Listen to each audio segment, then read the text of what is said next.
for Thursday, November 7th, 2024 at 6:06 p.m. A quorum of the board is physically present at AISD Central Office to conduct this meeting. This meeting is streaming live on AISD TV and Apple TV, and it's also being broadcast on cable channel 22 through Spectrum, Astound Broadband, and on channel 99 through AT&T Uverse. Closed captioning in English is available on these platforms for individuals who are deaf or hard of hearing. So welcome, and thank you all so much for joining us. So next is an opportunity for the public to share comments with the board. This time allows speakers to comment publicly on any topic of their choosing, directly to the school board and superintendent.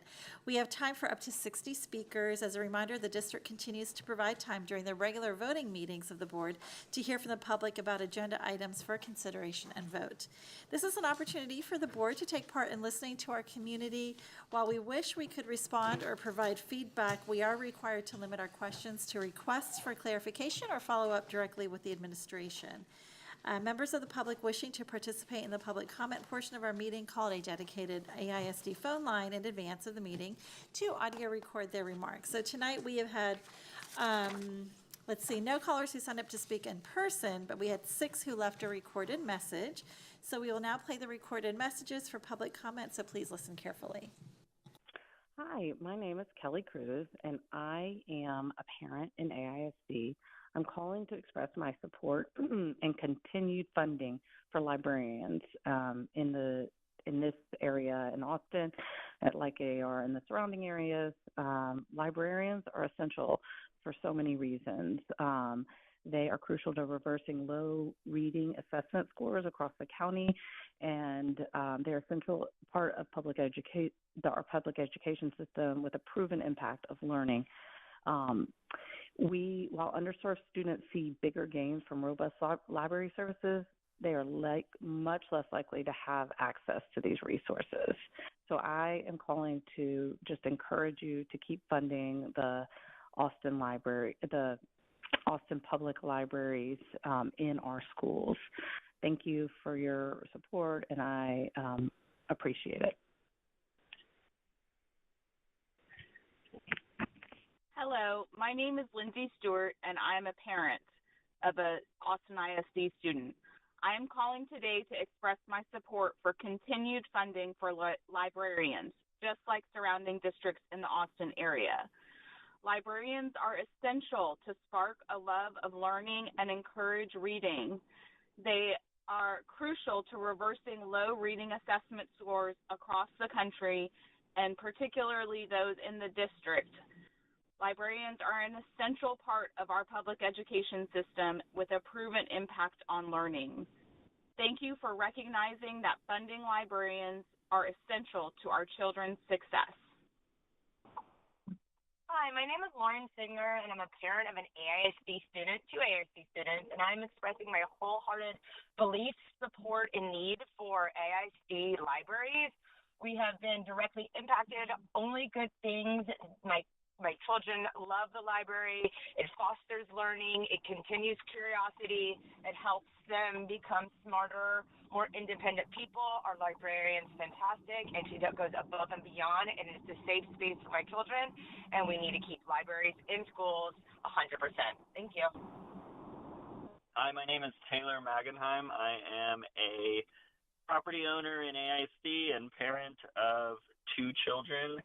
And I'm just calling to voice my support and the importance of libraries and librarians at school. One of my children had trouble reading, and the librarian that was working at our school really leaned in, not only helped her learn how to read, but really showed her an enjoyment of reading. And I think these are the kinds of things that are difficult to teach in the curriculum or even spot, but a librarian is able to. And as a result, my child is a much better reader, is doing better in school overall, and is enjoying learning. So don't want to lose this resource. I think it's one of the more important ones at a school. So thank you. Hello, my name is Jill Carley, and I'm an AISD parent. I'm calling today to express my support for continued funding for librarians, just like surrounding districts in the Austin area. And librarians are really essential because they provide a robust reading collection for students who may not have access at home. They spark a love of learning that lasts a lifetime, and it introduces students to new and different topics. My 6-year-old loves her weekly visits to the school library and the librarian in particular, especially the opportunity to pick out books in both English and Spanish. Thank you for recognizing that funding librarians is essential to our children's success. Good afternoon. This is Shira Goldberg. I am an assistive technology specialist with the Austin ISD, and I am in the related service department on the same pay scale currently as occupational therapists. But in the Prop A proposed pay increases, assistive technology specialists have been placed on the PRF4 pay scale with projected average increase of 6.37%. Currently, assistive technology specialists, like I said, are on the same pay scale as occupational therapists. What the assistive technology team is requesting is to remain on the same pay scale as occupational therapists, whatever the equivalent to RS1 is, which I think in the Prop A pay scale is PRF6, and that would be because we are in the same related service department with the same supervisor performing related services for special education students. We are not occupational therapists, but we are assistive technology specialists, which is, again, a related.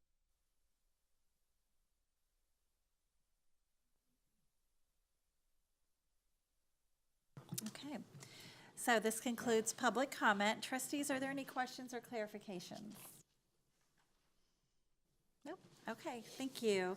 So as a reminder, please feel free to share any general comments or questions with the board by email at trustees@austinisd.org. So I'll move on to the president's report. Last week, the Austin Ed Fund and the district held the 10th annual Inspire the Future Luncheon. The event raised, drumroll please, $590,000. Yes. And these will be used for grants for teachers, schools, and departments on innovative practices and educational opportunities for students. I like to call the Ed Fund the innovation engine of AISD. This year's event included 740 guests and 142 sponsors. It was sold out. The event showcased student performers from across the district, including the Keeling Symphony Orchestra, Bowie High School Drumline, the Mac Theater, and the Crockett Early College High School Ballet Folklorico and Mariachi. So thank you to everyone who helped with this wonderful event. We are all looking forward to seeing the teachers and departments who will benefit when the next round of Inspire the Future grants are opened up. Also, with the passage of Austin ISD Proposition A in Tuesday's election, voters in the Austin community chose to invest in our public school teachers, our essential public school employees, our students, and our community's future. So yes, thank you. Thank you. Prop A will have a meaningful impact on our students and staff. $17.8 million is being spent to make market adjustments for most teachers and staff, with the highest increase going to teachers. I know many staff are wondering when they will see this, and the administration has shared that adjustments will be reflected by the second paycheck in December. And the first payment will include retroactive pay to the start date for each employee this year. Just in time for the holidays, yeah. Nice. $3.2 million will go into additional support and resources at campuses, including content interventionists, special education support, and mental health support. In addition, about $20 million would be used to offset current costs and reduce the budget deficit. So thank you so much to our staff, to our fellow trustees and community members who worked so hard to pass Prop A. We are grateful for the community support of Proposition A, which will help the district retain the educators and staff whose talents underpin everything we do in AISD. Our next item is part of our commitment to discuss student achievement, and we have a presentation on scorecard goal 2, numeracy, which is GPM 2.1. So before we hear our presentation, we need to confirm our monitoring report is complete. Does anyone have evidence that the elements of an effective monitoring report are not present? Okay, thank you. So since everyone agrees that the required elements are present, we will turn the floor to Superintendent Segura for the presentation. Thank you, President Singh, Board of Trustees. As the team approaches, which will be given the update regarding Scorecard Goal 2, Growth Progress Measure 2.1. I have joining me Lakeisha Drinks, Assistant Superintendent of Elementary Schools, Dr. Marianne Maxwell, Assistant Superintendent of Elementary Academics, and Jennifer Jones, Director of Elementary STEM. And so one of the things that we're going to do as we move forward is really kind of provide an overview or executive summary just to kind of set the stage, because there are so many things that are occurring in Austin ISD, and sometimes when we present presentations, we're sharing one very kind of small part of that work. And so we definitely want to talk about that, the fact that in Austin ISD we believe that math instruction, because we are talking about numeracy, should be engaging, relevant, and student-centered. All students mean that they're not just students that are good at math, and they're not just students that are good at reading. This, however, used to be the case. To ensure all students succeed and comprehend numeracy skills, we have to start early and build year over year. It used to be that memorization was foundational. I remember the times tables. So I remember the times tables as a student in Austin ISD. I remember us having these sheets, and we would race through them, and if I could beat my say colleague, if I beat my fellow student, then it was good. It was a good thing. And I got really good at memorization, but it wasn't comprehension. And so in Austin ISD, the way of those types of spreadsheets and worksheets, I should say, are done, the ways of the past. Students must understand that 2 times 3 equals 6 and must be able to arrive at the answer in multiple ways, such as understanding this consists of 2 groups of 3, and a student can show that with an array or demonstrate their approach to thinking, not just memorize that 2 times 3 equals 6. Our approach must be one that results in our students learning the skills they need to be successful, being able to apply those skills at home or in everyday life. And we talk about everyday life. You know, a lot of times we want to ensure that our students are using these things, these skills at home, whether it's, you know, in the kitchen, having conversations with their parents, just really in everyday practice. For example, we must support our teachers differently and partner with parents to meet our student needs. A key example is how we teach addition and subtraction. In first grade, students work on simple single-digit problems. An example might be 7 plus 3 or 10 minus 4. And to build fluency with basic math facts. However, in second grade, and again, this is where the kind of building on occurs, students must solve more complex problems that require regrouping, such as 47 plus 68 or 84 minus 39. This is why alignment between grade levels is absolutely critical. We do this by building on skills year over year and use project-based learning to ensure comprehension. Our balanced model of instruction includes conceptual understanding, mathematical reasoning and strategies, and numerical fluency.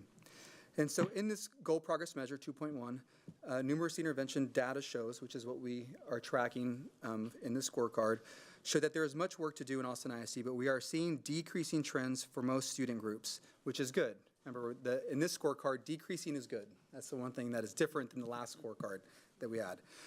This includes student groups, including Black or African American students, and in spring of 23-24, 64%, and in this data reporting, 54%. So a 15% decrease, which again is a good thing. Students identified as economically disadvantaged from spring of 23-24 at 57 down to 50. So 7% decrease, 7 percentage points decrease. And then students receiving special education services from 55 to 53. And so currently there is not an on-track methodology recommended by the administration or approved by the board. That's one of the things that we're going to work through as we redefine our board monitoring reports. And I would say at this time that we are seeing decreasing trends, which is encouraging, but I would not say just quite yet that we're on track. Over the past several years, there's been a focus on literacy within K-12, which is one of the reasons why math outcomes have not rebounded back to pre-pandemic levels. Additionally, we know that literacy is a necessary skill to successfully be used in numeracy. As a system, we must generate the same level of interest and focus on numeracy as we have been on literacy. The characteristics of our outlier schools in data for growth in this growth progress measure include tenured or experienced teachers. Although the outlier campuses have experienced some of the same staffing challenges, they have been able to retain a core group of teacher leaders and support staff members. So essentially what's saying is that we're seeing vacancies across the system, but in these areas, in these schools, the ones that are outliers, they've been able to maintain that core group of teachers. Families and students are engaged in local settings and progress monitoring. Most of the outliers had at least a basic system for progress monitoring and providing tiered interventions. The leaders of the outlier campuses routinely collaborate with various departments, including multilingual education, special education, the academics team, again, to address challenges that we have within the learning environments. Most outlier campuses serving large number of underserved student populations have principals that have been in their position for at least 5 years on that campus. Now, that's not, true across the board. We have other schools that are not outliers that do have principals that have been in place for 5 years, but that was something consistent across these was that 5 or more years was generally for the case for principals on these campuses. And almost all have a clear academic vision and plan for what is happening in classrooms and in PLCs while maintaining a positive culture and climate, as indicated in past Panorama surveys. The outlier campuses serving large numbers of underserved student populations have robust systems of wraparound supports, including communication goals and progress to families, strong partnerships with our team of licensed mental health professionals, and intentional systems for supporting families with basic needs such as campus food pantries and closets and clothes, which is what we see for a lot of our campuses that have these needs. Just additional supports, partnering with different entities within our community. When we talk about outliers, there are a couple that I'd like to share with you that demonstrate kind of these characteristics, including Galindo, Guerrero-Thompson, Oak Hill, and Rodriguez.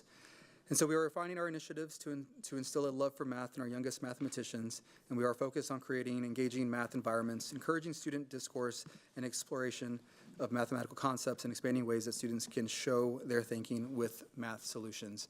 So again, because of where we are in the process, as we're developing initiatives, as we're kind of updating the monitoring reports, we wanted to provide an overview to our community and to our board before we got into the kind of the details of the report, just because there are so many great things occurring in Austin ISD, and sometimes we don't talk about those as much. So I'm going to hand it over to the team, and they'll continue through the presentation. Dr. Maxwell? I didn't even pull it up. Should have pulled it up. There it is.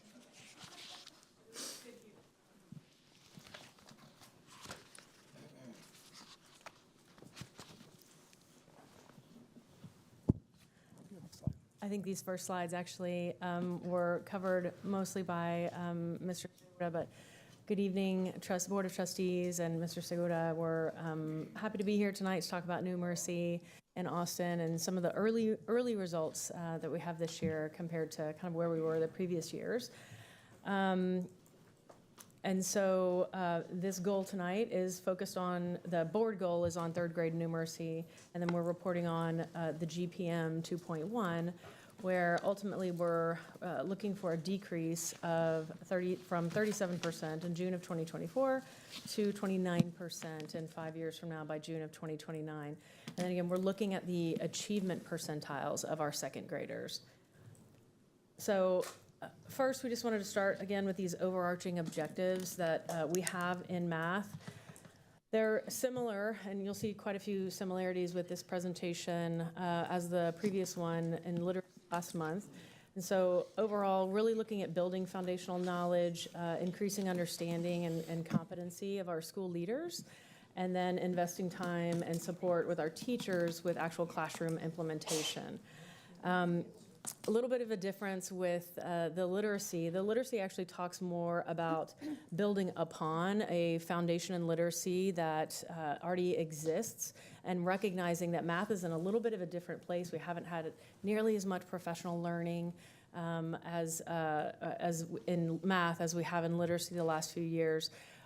We really want to focus more on where are we with our foundational knowledge, learning about that, recognizing that, what we're offering in the way of professional learning and our resources for our teachers and our campus leaders to really build that foundation up even more, to really think through where is it that we need to spend most of our time in math and how can we make that the best as possible over the next few years. Recognizing too that we are very, very heavily focused on our literacy initiative right now. So The time that we spend in math has a little bit of a difference for literacy because we can't do all things at the same time. And so we're being strategic about that this year, and then paying lots of attention to some of our successes and some of our challenges in implementing the literacy initiative this year so that we can move forward even in a better place with math next year. And the research that we have cited tonight is really national level research, talking about the NAEP exam of 64% of fourth graders across the United States scored below proficient on the math assessment, and 25% scored at the below basic level. And we wanted to bring this forth tonight because we like to talk a lot more, we'd like to continue talking a lot more about what the urgency level is in math. And it's here and it's everywhere. I think we're all feeling the struggle with where we are in our math performance and just recognizing that this is happening on a national level. For Austin ISD, our data for this assessment and is actually very similar. It's 61% for below proficient and 24% below the basic level. So we're pretty close to where we are as a national trend. I will say, and this was brought up in some of the questions, that of the urban districts, we're seeing a lot of similar performance. Of the urban districts around us, I think it was 22 that participate in the trial urban district assessments, and we are fourth in that compared to other urban districts. So I think while we're compared, which is kind of an interesting comparison. So while we're performing better than many of our urban districts across the United States, still in general, math needs some attention. It does have some urgency, and we really want to figure out the best things that we can do for it. And then next here we have some data specific to second grade for the initial fall MAP assessment that they took this year in math. And so overall, as you look across, we have some key takeaways there on the side, so I'll just talk about those. This is, again, achievement percentiles, and so what we're looking at right here at the top is where we're moving the all students. But again, just like literacy, what we would like to do is really pay attention to how much we're moving our most underserved populations and have that be the primary piece that moves the overall student score, the overall student percentiles for achievement. So that's our area of focus, even though we are looking at all students for the ultimate GPM. And so we can see some trends here.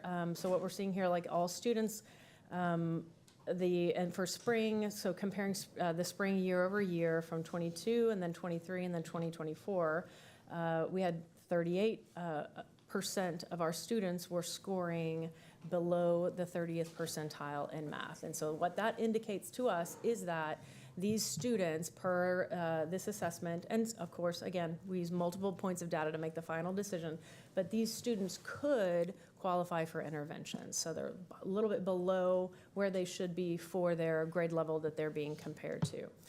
And then that goes down in 2023, goes back up in 2024, has come back down now in the fall of 2025. So we get into a little more of the reasons why we think we see this variability later in the presentation, but that actually it's for all students, but you can see a very similar trend for all of our student populations as well. And then that last column there shows what the target is for the end of this year in spring. So again, we're kind of trying to compare spring to spring to spring and ultimately to spring at the end of this year. We're just looking now as our first look within year to see kind of where we are in relation to that end of year target. So overall, we do see some decreasing trends, and we actually have some significant decreasing trends. Again, that's a good thing. And some of our most underserved student populations, I believe our largest decrease was in the African American population from spring and already to fall of this year, and also decreasing quite a bit over time. But large gaps between underserved and all students. These gaps in math are actually a little bit higher in most of our student populations than they are in literacy. And so when you compare all students to our most underserved in math, those gaps between how those students are performing to all students is larger than what we have in literacy. And then our root cause analysis, as we begin to look at this data, we talked a little bit about this last time as well, and we talked about extensively for the questions that are posted along with tonight's presentation. about our observations that happen in the classroom, our instructional reviews, actually have some additional data even coming in from some of our diagnostics of our campuses that all pointed to very similar things and findings for us as we began to dig a little bit deeper. We saw a lot of the same thing of inconsistent use of instructional materials and research-based instructional high-quality things, and then inconsistent implementation of math practices along with that. And then, again, just for literacy, we had the same thing happening for math. We had some resources indicated at Tier 1, and then a large amount of resources that were possible to use, but not necessarily provided to every single campus for Tier 2 and Tier 3. So we had a huge mix of resources that and really curriculum that aligned with the resources to address our students that are most at need, that really need Tier 2 and Tier 3 interventions. So that was happening in our system with math quite a bit. And then again, what we consider the highest quality professional learning is really that embedded coaching, the one-on-one observations, feedback, next steps for improvement. As we know, as we've invested in instructional coaches, we've found that that's the highest quality level of professional learning, and across the district, we just had very different expectations and structures for observation, feedback, and coaching for the next best step for improvement. So again, saw that in math. A lot of course, what you would see, what you can imagine at the elementary level in a system that teaches all things for, especially at the early levels, what you will find to be true in one content area, you will also find to be true in another content area. So we saw a lot of similarities with those root causes in our analysis. So just to piggyback on that, on strategies, you'll see a lot of overlap also on the strategies that were presented in the literacy presentation as well as here in the mathematics, but I'd like to just kind of touch on them from the mathematical lens, just so you know what all's included in those. So the very first one, as far as the HQIM and the actual district provided curriculum, it is aligned to math research, and the way that it does that, first of all, knowing that the use of these types of materials, first of all, it's good for all students, but we really know that it's critical for our underserved students, students that are already performing behind grade level. They have to have access to this very high quality instructional material in order to get the best results and start filling some of those gaps that they may have. And so we make sure to provide that, but also our specific HQIM that the district provides or that others are using that meet the requirements of that also include really rigorous grade level standard material, obviously, but it embeds these strategies for how to actually teach it. And one of those, it could be like concrete learning and hands-on models, and then we move into some representational or pictorial things. It also is going to draw in a lot of mathematical reasoning, which is really important for students because we're not just trying to teach them the math itself, but also how to think mathematically. And that sometimes has been a crucial piece that's a struggle sometimes to get even young learners to be able to do. So the HQIM provides that. So being able to see that in the classroom and have teachers planning with that and utilizing it and then using it instructionally is really going to support all of our learners to help us reach these goals and their lofty goals that we've set. Another piece of that, and we kind of touched on it, the MTSS system, those targeted interventions, I think Dr. Maxwell said, like, we didn't really have a really consistent use. There was a lot of different materials being used or sometimes a lack of materials being used. So the ones that are provided to our teachers this year, or if they're adopting other materials that meet the requirements of a high quality intervention program, it's going to be very systematic because even though, you know, math, you can do a lot of exploratory pieces and you can start off with something that's less, direct with students. In an intervention setting, students are struggling. So we need to make sure we're modeling that. We help them understand how to think mathematically, so that's explicitly written into the interventions.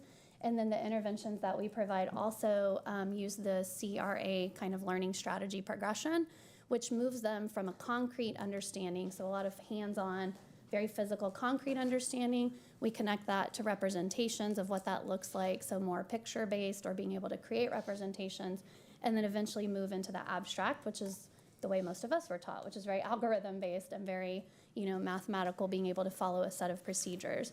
And students move in and out of those. It's not necessarily linear. It's that we're able to expose them to a variety of each of those pieces of the model and they're seeing that consistently throughout the intervention program. So even students who are struggling are being exposed to that high quality intervention and that high quality material to really start closing some gaps that they're experiencing. And we know that's going to pay off later because those foundational skills are critical in order to start layering on higher levels of mathematics as students move in to upper levels in elementary and beyond into our middle school and high school programs. Another piece, of course, you see here is just the professional learning. And professional learning is something that, of course, is ongoing, but we know there's a real need for that in mathematics instruction. And so we're starting small because, as you know, literacy is a huge focus right now for our district. But there are things that we are already putting in place, and we'll continue to build on those. And so this year, we are getting like breakout time and specific time with our campus leaders to be able to just solidify some of our understanding of what good mathematics instruction looks like and really break it down and relate it back to our MTSS walkthrough form that's kind of a part of that last strategy to make sure they understand what am I looking for when I go into the classroom and how do I know that I'm seeing it. And that'll connect, like I said, to that next strategy. And then another piece of that is we have time with our instructional coaches that are at some of our campuses across the district. And so our academic coaching specialist team is able to come together, as well as MED and MTSS and some other areas, to be able to support our coaches with helping them feel confident in their supportive teachers. And then we also have our beginning next week, actually, PLC lead meetings where we're able to meet with PLC leaders, whether that be teacher leaders, it could be instructional coaches, it could be campus leadership, and they're able to come and not only learn best practice of PLC practices and get that information to go back and then implement in their PLCs, but also getting upcoming content so that we feel really prepared to talk through that in our PLC setting and then deliver it in the classroom. So that's going to be something that's new, and we're really excited to start next week. And then the very last one, that connection to the MTSS walkthrough and the observation and feedback, all of that learning that we just talked about is so that they can go back and actually give really tailored support and feedback to teachers that's going to make a difference for our students and know how to deliver that. And then what does that coaching support look like for teachers to continue to grow in those practices in the classroom. And then I absolutely am excited about this slide because who doesn't love to see what's happening in our classrooms? So we just so you can kind of see, there is a lot happening. We have students that are engaging in concrete learning, as you can see there in those first couple of photographs. We have students that are actually using base 10 blocks, and they're designing their own models and using those models to, this is actually a set of fourth graders working on long division. And I know none of us, I don't know about you all, were taught long division with base 10 blocks. It was very much learning the algorithm, understanding how to bring your numbers down, line everything up perfectly. So the fact that we're seeing this, and you'll notice there's not pencil and paper in front of them. And for some of us, you're like, oh my gosh, there should be pencil and paper. But it's all about discourse, and students are talking about what they're doing before they have to go then and apply it in a paper-based format. So this is so strong. It's building academic language with our students. It's really honing in on them be able to use that concrete model to use as an anchor of support for that discussion and for them to see it visually before we jump right in and expect them to be able to carry out that algorithm. And then on the next side, you'll see here some students creating multiple representations and showing how they would, they're actually trading out tens for hundreds here and showing how place value works. So they're drawing out their number in their place value, and this is actually one of our targeted interventions, intervention group, and then they're moving those over. So you can see that students are really interacting with the math. They're not just solving problems and computing. And so for that, I think a question came up about instilling a love of math and really getting kids excited about it. And I know firsthand, we've seen some really excited students in intervention groups, which that's a lot. That's a big ask, and to have them so excited and teachers really excited teaching also. So a lot of great things happening across our classrooms. And so, as we've mentioned before, you'll notice that many of the leadership strategies are consistent with those that we shared during the literacy presentation. And again, that's because our intention this year is to really build on the solid practices that we are implementing in literacy. With instruction and with learning, many best practices transfer across content areas, and we're really trying to take advantage of that idea. again, without overwhelming our campus teams with adding as much work around numeracy as we are around literacy. And so as we continue to present, you won't see many changes with design.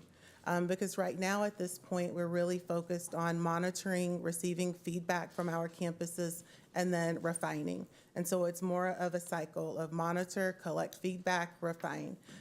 Because I think in this district, we've had a practice of if it's a little bit bumpy, we abandon, right? Like it isn't working, we're done, what's next? And so we really are trying to avoid that practice because it clearly hasn't worked for us. And so we want to take the things that we do know are best practices and they're working on some of our campuses and figure out the ways to implement them across the district, but again, refining the practices as we receive feedback from teachers and from leaders. And so with that being said, we have increased our professional learning opportunities, and this is based on campus request, because again, we were very intentional about going slow to go fast. But we have some eager beavers that want to know more. And so with that being said, we are providing a training for all of our interested teachers in January on one of the professional learning days, and this is around stations and centers. We notice when we visit classrooms that our teachers are working super hard on stations and centers. And if you know about those, you know that you change them out pretty frequently.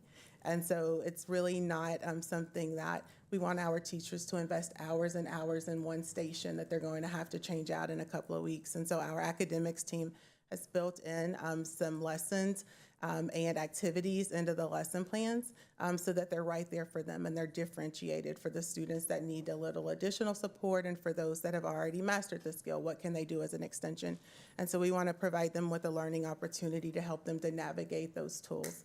Because again, the support that we're really focused on providing is to really make implementation of the curriculum and of the resources as easy on our teachers as possible, knowing that they have all the many things as we're focusing on literacy, as we have the new responsibilities around MTSS. Again, we readily accept their feedback and then make adjustments. And so with that being said, one of the things areas that we continue to monitor and refine is our implementation of PLCs. Right now, our PLCs are critical in our movement as we tackle the goals of the order. And so our teachers were doing a pretty good job about collecting data. But the conversations now around using multiple data points to determine if an intervention is necessary and then which intervention to begin is a little new. And so we are having multiple conversations about, like, does the student need an intervention plan, or is the plan to improve the attendance? So am I struggling in math because I am missing 2 days a week of school? And so sometimes having that conversation as a teacher group is very important versus a teacher trying to figure that out in isolation. And so again, we didn't start the idea with PLCs around having that conversation, but it has evolved and become very meaningful conversations. And it also allows our teachers to do some things like data entry that we don't want them spending time outside of the school day having to do. And we do know that the data does need to be entered in ECST. And so again, you'll notice that the strategies repeat because consistency is important. And so we are encouraging our leaders and we are coaching them on being consistent, especially with walkthrough and feedback. Anytime you implement anything new or you're doing anything new, it's very important that you have the consistent feedback. Bite-sized steps of what you can do next to continue to get better. And so that has been a focus for the elementary team, is to really provide feedback to our leaders as a model of a way for them to provide feedback to their teachers on a very regular basis. And so those are the leadership strategies that we are working on at this point in our plan. And that concludes our presentation. Thank you so much. I was so engaged in your presentation, I did not have my script ready.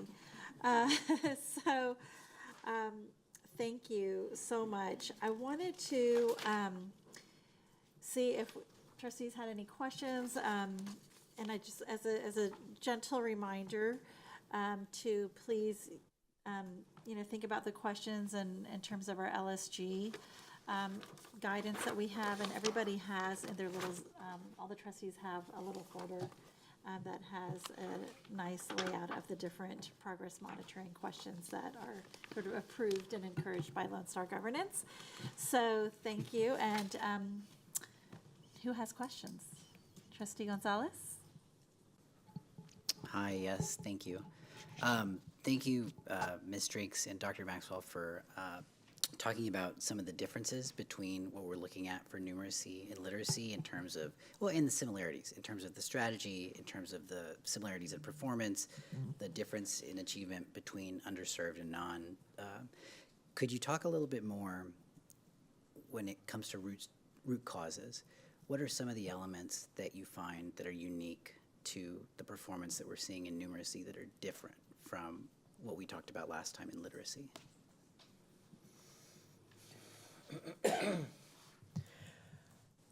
I think there are a couple of different things that are demonstrative of like how math has been implemented a little bit differently than literacy. Mentioned the variability in the data earlier too, because part of that is our historical data review, where we are, where we've been, what it's looked like over the years to try to figure out what has worked and maybe what hasn't worked. And so as you look at the columns for the data in the data table, that first column is 21-22. That year we implemented Go Math as our district-wide curriculum at elementary. The next year in 22-23, we stopped using Go Math and we implemented Eureka.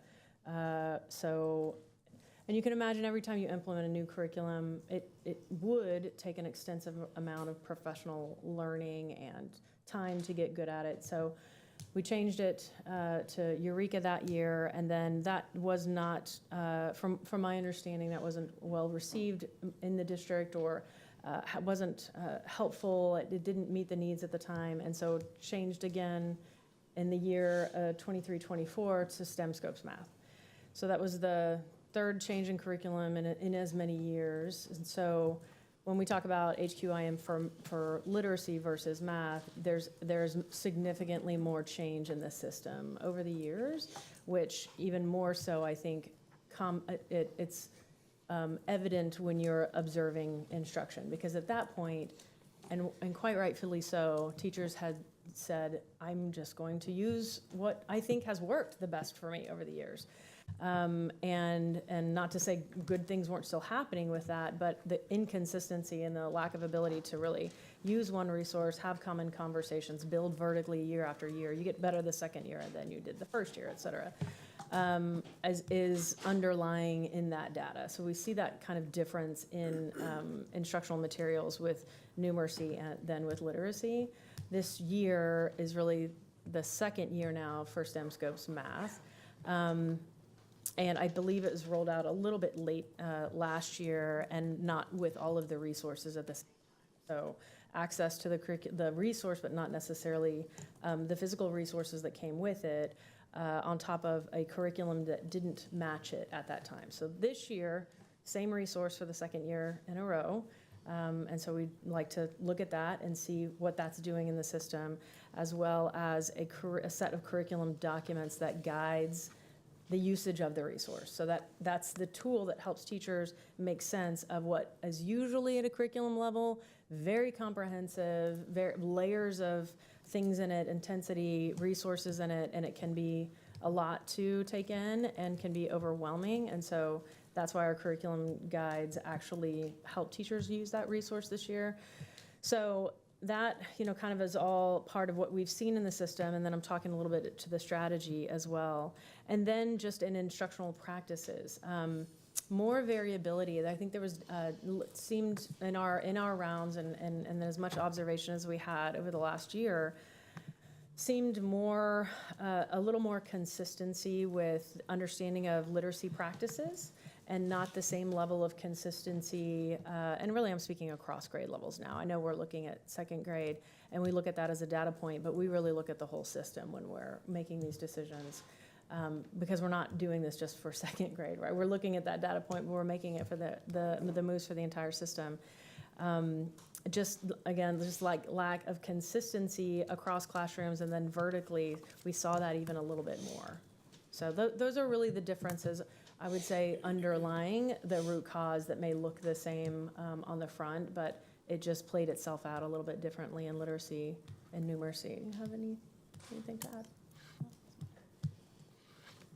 Thank you. That then the strategies that are on slide 6 as it relates to professional learning to implement that new set of strategies, materials in the STEM curriculum, and fidelity to the coaching cycle make a lot of sense to me. So if the investment that President Singh was talking about earlier through Prop A, adding additional instructional coaches, I imagine to help facilitate what we just talked about, are there any additional changes that you might expect to the budget to further support that strategy? And to, I guess, a clarification, I think you said instructional coaches, or did you say content interventionists? I said the first one. Yeah. Okay. It's so that for Prop A, the majority of the investment is for content interventionists, Okay. which is really where we need tier 2 support and instruction and intervention. So that's just a clarification I wanted to make in case anybody was kind of following along. Thank you. Yeah, I missed that. I think I've mentioned this before to our departments and the administration. Thank you for sticking with the investment in the same curriculum that we're using now that we used last year. There were some free resources available from the state at the time, and instead of choosing those, we did stick with the resources that we had. And I really continue to believe that helps teachers in the classroom find consistency, because the other thing is there is no curriculum that is written that is perfect, and it will never reach all students, and that's just not how curriculum is written. There are some other aspects of curriculum now that are better than what they used to be as far as embedded supports for different learning and universal design and things like that. But it will never reach all students. And so ultimately what we want all of us to be and our teachers to be is critical consumers of curriculum, so that you know it well, you can teach it well, and then you make appropriate choices for your students when it's time. And that's difficult to do when you change the curriculum year over year. Underlying principles are usually the same, but unless you've invested years of study in curriculum and time with that, and we know teachers don't have time for all of that. They have students showing up every day. They have similarities, but the day-to-day changes enough to where it becomes difficult to implement with a critical eye. I'd say that's one investment that we do already make, and that I hope that we can continue making at the district level. STEM Scopes is on the list for the state. Quite a few materials that are on the list to be approved for reimbursement by the state. So STEM Scopes is on the list, and it is so far at 100% score. So it's quite a good material, and we believe we should be able to stick with it. So, and then the other investment, of course, that you mentioned is the content interventionists. So what we're talking about quite a bit tonight is Tier 1, and we've said that over and over. That's the primary goal of our focus for MTSS, is to really improve Tier 1. But it is true, as we can see from our data, there are large numbers of students that are performing below level.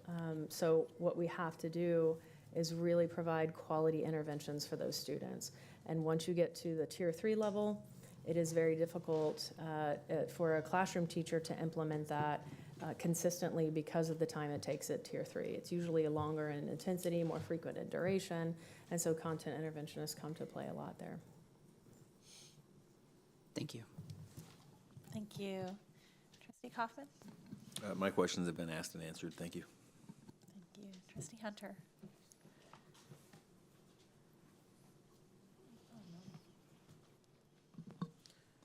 My questions also have been asked and answered and can be found on page 15 in the backup. Thank you. Thank you. Oh, no.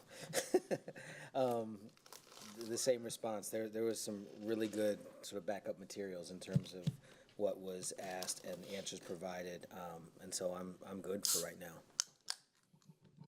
Thank you. Just so people know, trustees have the opportunity to submit questions ahead of time through our tracker, and you can find those questions and the answers online in board docs as well. So I have a few questions. Thank you so much. First, I wanted to go back to the slide with the data, please.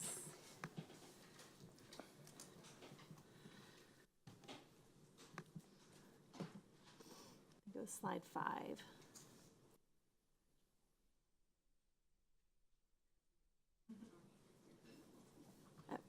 That one, yep, thank you. I really appreciate the disaggregation here. And so I wanted to ask, based on this data, so looking at the fall column and comparing that to our target, the last column are our targets for the spring, correct? Okay, and lower numbers are better. Okay, so based on this, I think I have an idea of who's struggling the most in meeting targets, but can you share with us who is struggling the most in meeting the targets that we have set in these student groups? Yes, so what we have here are most of our student populations have either met or exceeded the targets. Those student populations that have not yet are Hispanic, Latinx population, and the emergent bilingual population. Okay, thank you. And so what do you see? I guess the question is to Superintendent, what do you see as accounting for the Hispanic and the emergent bilingual student populations not meeting the targets that have been set?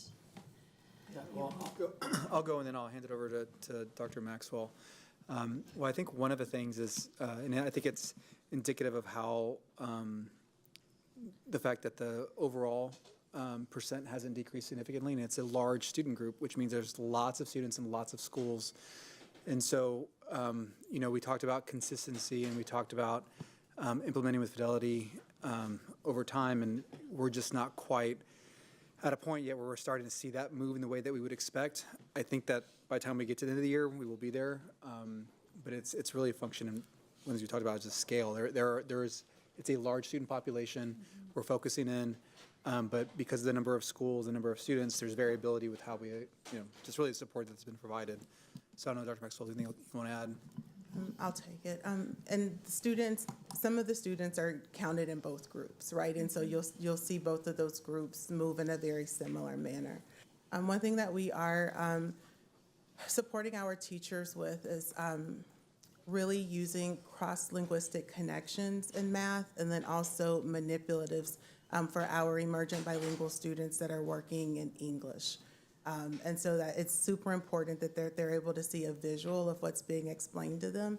And so we are seeing our teachers really starting to embrace those strategies. And I think once we implement them with more fidelity, we'll start to see more of a movement in those student groups.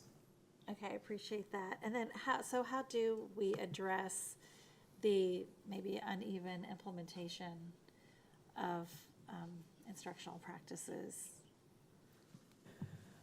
I think in this particular instance, and so just a reminder of the dual language model, the math is taught in Spanish in kindergarten, and then last year, we made some changes this year, but last year, which would of course be the second graders, in first grade, the model flips from Spanish to English, and so math is taught all in English. And then second grade is the second year that they have math all in English. And so what we saw in observations in the classroom, however, were a lot of classrooms that were teaching math in Spanish. And so depending on the language of testing that they would have been tested in English, but depending on that language, whether it's their native language or whether or not it's their second language, you'll see some of that effect in these scores. And so part of what we have seen this year, because we have become much more clear and have talked a lot more about what our language of instruction model looks like, and have started embedding second language supports into the math curriculum to really support those learners. We have seen quite a bit of difference in math instruction actually happening in English in second grade. So I think our thought, really I say just mine, but we've all talked about this, our thought is that it might take a little bit of time for that to show up in second grade scores, because it does take time to have consistency of language of instruction, especially when it's in your second language, for that to show on an academic exam that may have some language that you're not as familiar with as you would be if you had been using very solid vocabulary instruction and sheltered instruction and those kinds of strategies. So that's a little bit specific to that population. As far as monitoring of instructional practices, we do a lot of course, rounds ourselves and our teams, our larger teams, and have very, very consistent conversations about that.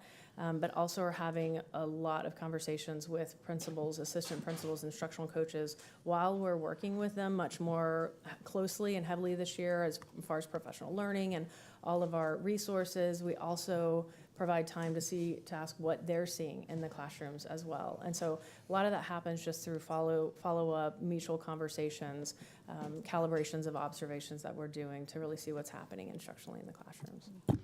Appreciate that. All right, Trustee Boswell. Thank you. Thank you for this presentation. Really appreciate all the information and answering so many of the questions I know we had during the presentation. A lot of the questions we shared, the written questions, so thank you for that. I have a question about just the big variability in this data. Just given the degree of variability year over year, how confident are you that this is solid data? And you know, kind of what steps have been taken to make sure you feel confident in the data? So while there is some variability, we have to consider that we're looking at different cohorts, and there are different factors to consider for each cohort.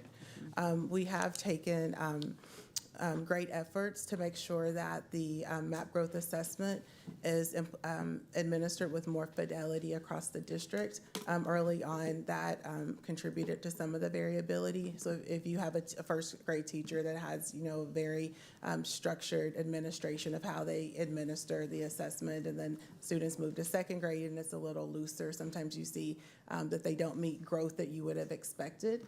And so we worked probably last year on really making sure that campuses had an assessment plan as to how they were going to administer this, because if we spend time, have our students spend time taking MAP growth, we want to make sure that it's data that we can use. We are comfortable, and we feel like this is a fair data point, because again, I think we continue to go back to it's not our only data point when we make instructional decisions about students. Thank you, I appreciate that. And I'm really interested on slide 5 in that spring 22-23 performance, understanding that there are different cohorts, but that spring 22-23 seemed to be a bright spot with significantly fewer students scoring at the levels to qualify for intervention among many groups. And I'd love to know a little bit more about your understanding of why we're seeing that in that group specifically. I mentioned a little bit about the changes in resources that we had from year to year, and I don't think everything can be attributed to resources, but when you look back and see changes like this, you kind of try to think, what was the biggest thing that might have happened that year? And my colleagues may have some more thoughts about what did happen that year, as I wasn't in classrooms here that year. I was in a different set of classrooms. But looking back, the biggest change really was that curriculum change. And while it wasn't, I think, the right curriculum or the right fit at the right time for Austin ISD, there's a significant difference between the Go Math curriculum and the Eureka Math curriculum in its level of explicit and systematic instruction.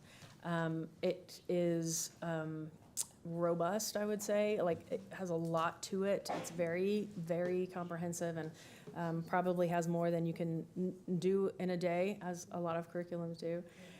But it is very explicit and systematic, and so you'll see that come through pretty quickly on things like screeners that test for a lot of skills that you would expect at the early grade levels in like kindergarten, first grade, and second grade.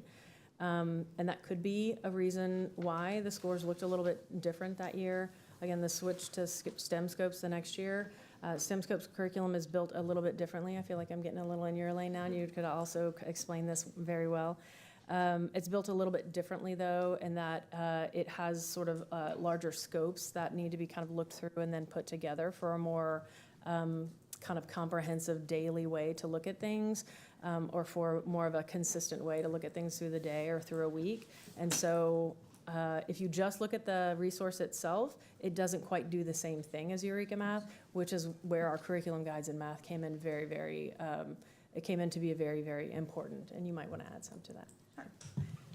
I know, she knows I could go on and on.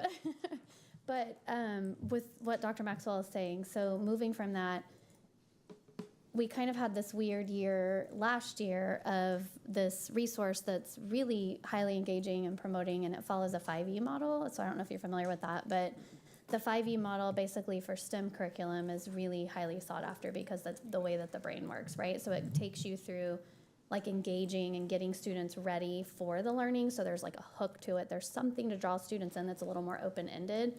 It's not so like, I'm gonna start off modeling right away. And then we tie that into what they're actually going to like explore and do within learning. And then that deepens to another level of where we're actually like getting students interacting with it, being able to explain it themselves, kind of manipulate, make connections. And then from there, we start evaluating their ability to do that. And so for math and science, in science, it's been done for a long time, and then now it's moved over a lot to the math world. So STEM Scopes does that, but without a lot of professional learning for teachers to understand how to put that together, it can be really hard to understand how to move in and out and what pieces to pull out of those E's, so to speak.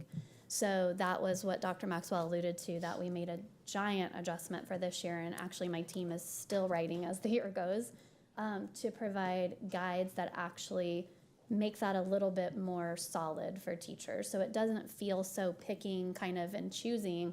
It's more how we go across those 5Es and what activities build on each other to complete that model. But then you still have a lot of autonomy within like how you're implementing that into practice in the classroom. So it's guided and it kind of it leads you to those activities, but it's not scripted per se. It doesn't like tell you, say this, ask this, do this. It gives you ideas of what to do and how to do that, which materials you would need, what manipulatives or tools kids might use, and so on.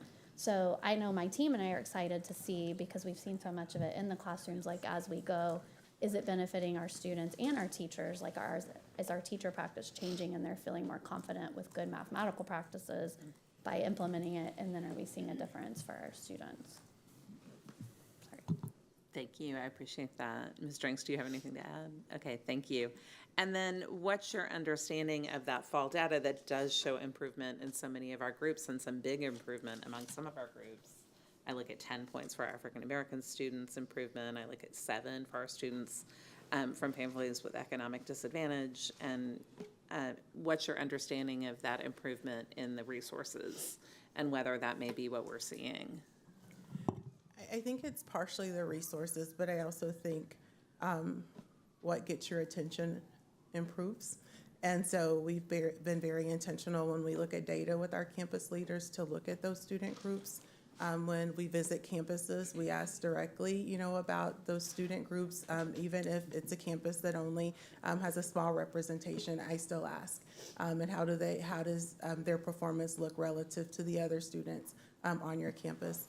We have also been intentional for the last couple of years about focusing support and having our district level staff go out and support our campuses that have large numbers of our traditionally underserved students. And then I know as I think back to my time as an executive director, I had a number of the campuses that serve large numbers of marginalized students, and we had a huge push to make sure those campuses had math manipulatives. And so we submitted some pretty hefty orders to make sure those teachers had what they needed to teach in the most effective ways possible. And so I think it's just a culmination of all of those things coming together. I do want to say this year, thanks to our talent strategy team, we are seeing campuses mostly staffed, like almost fully staffed, versus some of our campuses that you'll see when we talk about tips later in the spring. We saw some campuses drop in achievement, and when I look at those campuses, I directly can correlate that to the number of vacancies that they had, and quite often multiple vacancies at the same grade level. And so now when I talk to campus leaders, they feel a lot more comfortable. Of course, the next step for us is to provide professional learning to those teachers, but at the end of the day, we're excited about having teachers that we're able to train. Thank you. I appreciate that. Thank you. That's it for me. Thank you. Trustee Zapata? I don't have any further questions. Thank you. Were your questions already asked? Yes. Okay, perfect. Trustee Lugo? Yeah, I have a handful of questions. Thank you all for the presentation. So I'll address these to the superintendent, but obviously, okay. Okay, so we know, there's the large gap between underserved students and all students, right? We see that in the data pretty regularly, but I'd love to kind of be more targeted and say, are these gaps especially large for this GPM? But I'm going to broaden the question and ask, how do these gaps between underserved and all students, how do those gaps compare to what the administration is seeing in all other areas? So, I guess my first response would be, well, the gaps that we have existed for a while across many different areas. I think, for the work that we're trying to do, as as Ms. Drinks just mentioned, it requires a lot of things really coming together. It's the staff in our campuses. It's our staff believing that our students can achieve. It's having high expectations. It's making sure that we're holding everybody accountable. It's having the resources. It's providing professional development for the resources. It's being healthy enough of an organization to actually do something, pretty aggressive. And I think what Ms. Drinks just mentioned, when we go to campuses, we ask, how are your Black and brown students being served on your campus? What does it look like with the students that you have that are receiving special education services? Talk to me about how they're being supported. And so I guess what I would say is the relative performance still exists, but we are seeing trends in a positive direction. And so the hope is that over time, if we do this well and we resource it appropriately, and you've seen those adjustments in resources 18 months ago with instructional coaches and most recently with content interventionists, then that should continue to fall. It has to. And so I guess what I would say is they exist, they continue to exist, but they are closing. I don't know if anybody else would like to add to that, but that generally speaking is what we're seeing across. And then I'll just add really quickly. So first, thank you, Superintendent. I'll just kind of add quickly, like in my mind, I'm thinking, like gaps that we're seeing with this goal progress measure, kind of like how do they compare across other areas? So I think what I'm hearing from you is really kind of focused on, right, we're aware that gaps exist between all students and underserved students. But I'm wondering, what about not just in math, but in other areas, right? So if the administration wants to. Yeah, I think, you'll see the gaps, I think pretty much anywhere we look at data. If you look at attendance data, you'll see the same gaps.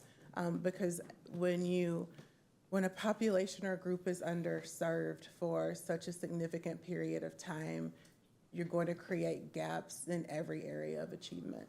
Is one worse or better? You know what I'm trying to get at? Math I have to ask it broadly. Yeah, math is pretty significant relative to literacy, but the gaps are still much larger than they should be across the board. All right. Okay, so I'm going to kind of shift a little bit to root causes.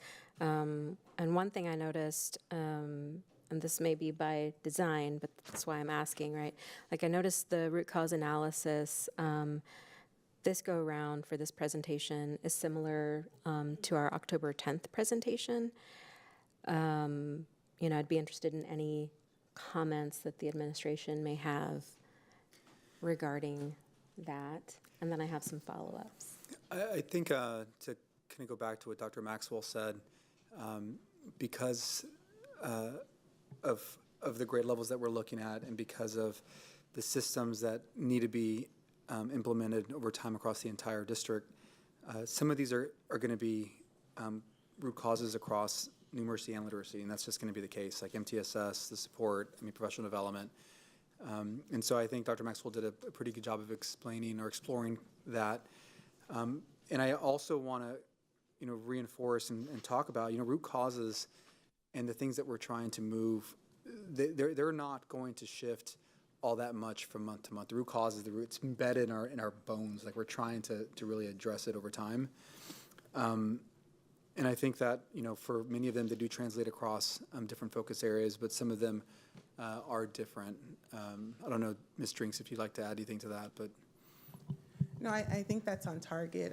As I mentioned before, with some of our campuses that had declines in achievement last year, they had a number of vacancies. And so if you don't have a teacher, it's a root cause across, for any data point. If a kid has a different substitute every day, you don't have that relationship, right, that drives a student to want to come to school. It's going to impact reading. It's going to impact SEL.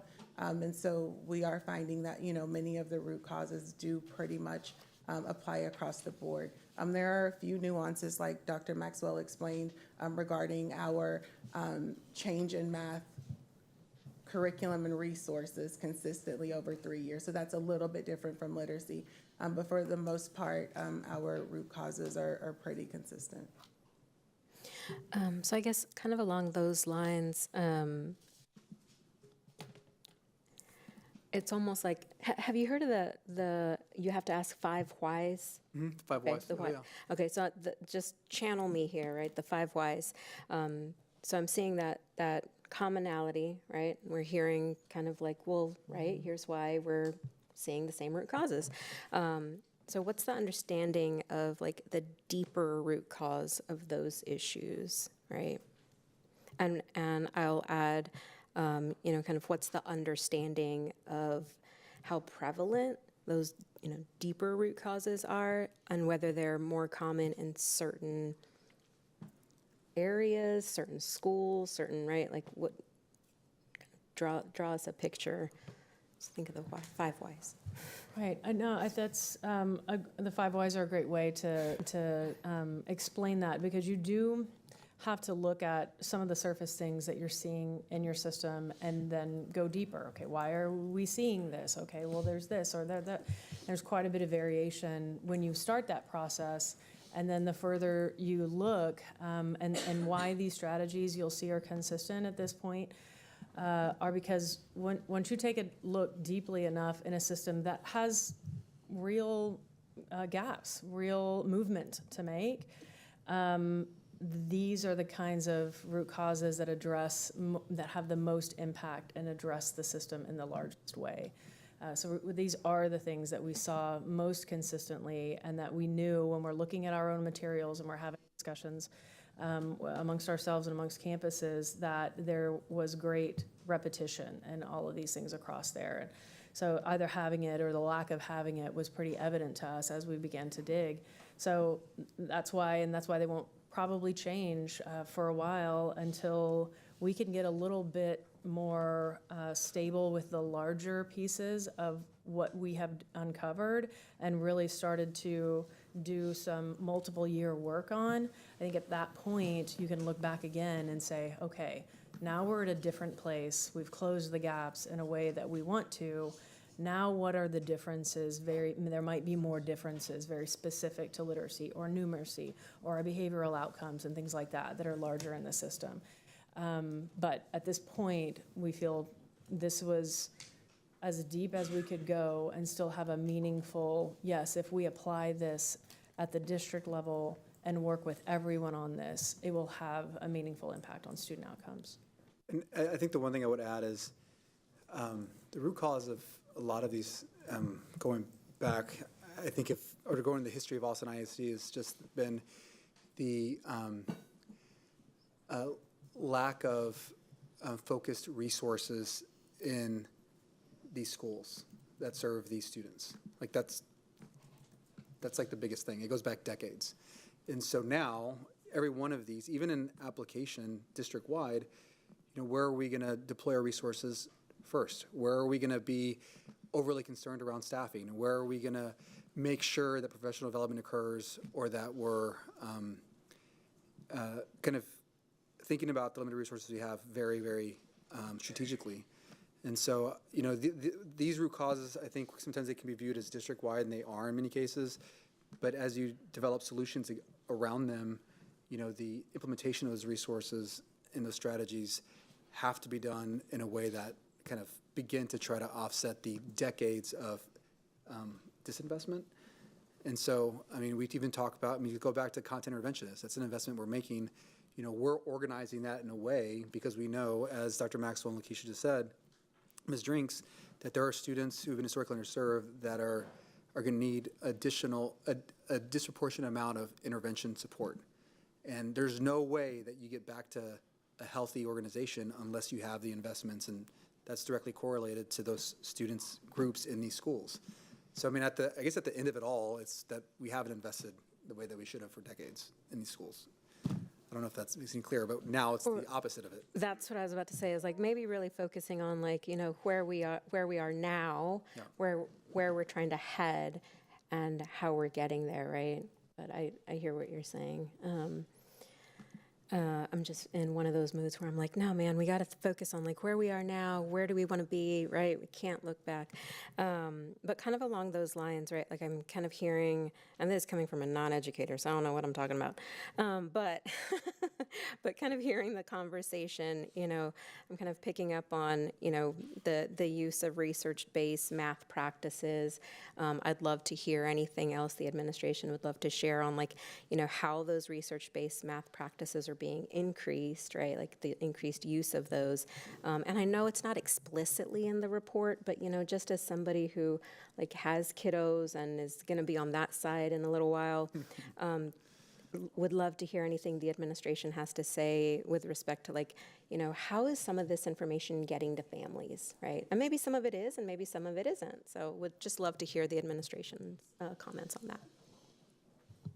Okay, so to get to the families, I'm going to start by the educators and then work to the families. So one of the great things about some of the resources we have, and especially even if they're not using STEM Scopes per se, which is our district-approved one, most of the campuses that we don't see using that are using another really high-quality instructional material. So it has these things embedded also. But some of those practices, even just thinking about something as simple as mathematical reasoning and term, how do you actually get kids to do that, right?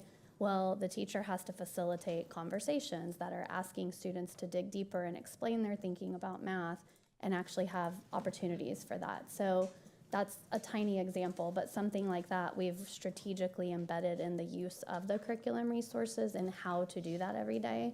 But then you're asking about how families know about this. Well, one of the great things about STEM Scopes, if our campuses are using that, is that every scope, which is like a unit kind of, comes with a parent support letter. And so this parent support letter is really great because it's a little one-pager. You can print it in English and in Spanish, and then we've shown directions on how you can actually translate it into other home languages also. It may not be the exact best translation, to be fair, but it's through Google, so it's still pretty strong. But those are actually not only going to talk about the math itself of what students are learning, but it gives ideas on what they can actually work with students on at home to help support without the teacher having to come up with ideas or choice boards or these things. So they're very engaging activities that they can collaborate on together. Simple things. Sometimes it's asking certain types of questions about math to students, or sometimes it's looking for something in your house, everyday life math, things like that. As far as going back to the research-based practices, we've been really talking about this a lot. So my little team, we're responsible for the elementary math curriculum. And so we wanted to make sure that teachers felt supported to actually deliver the material, because it is high level, it's grade level material. But the supports that are embedded also talk about the tools that students need to be using in order to effectively promote math, but also utilize it and make it real for them. And so that's up front in the unit, whereas like if we just sent them straight into the curriculum resource of STEM scopes, you kind of have to dig to find where that's at. So we tried to draw out all of those best things, the use of academic language and what they could use. We really wanted to inspire conversations, so we created pre-made sentence stems that they could do to go with their high-level questioning so that students are engaging in math. We tell them what manipulatives you're going to need during this unit so they can already have them ready, accessible for themselves to model, but also for the students to always be able to access. Again, I could go on and on, so I'll stop. But there's just, we want to always draw that out. And then when we're doing, our professional support's a little bit different this year than what we had in the past, just because they're still writing the curriculum documents. But the things that we are doing, for example, the upcoming PLC lead, like we're taking it and taking bite-sized chunks of it and really working deeply so that when they go back, now we're sending these folks off to then promote that across all of the campuses, because everyone's PLCing in math and having these conversations. So we're trying our best to make sure that it's more there for them. It's more right there. They can see those best practices. They can see what needs to be done. And then the last thing I'll say is we've intentionally designed the MTSS walkthrough for classrooms, which our leaders are getting support with, and our coaches are understanding, and our teachers understand what they're being, what's being looked for in their classrooms, to specify it.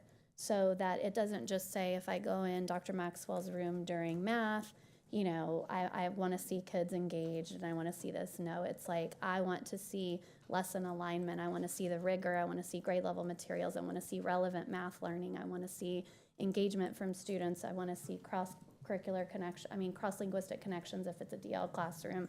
I want to see all of this. I want to see them reasoning and grappling with math.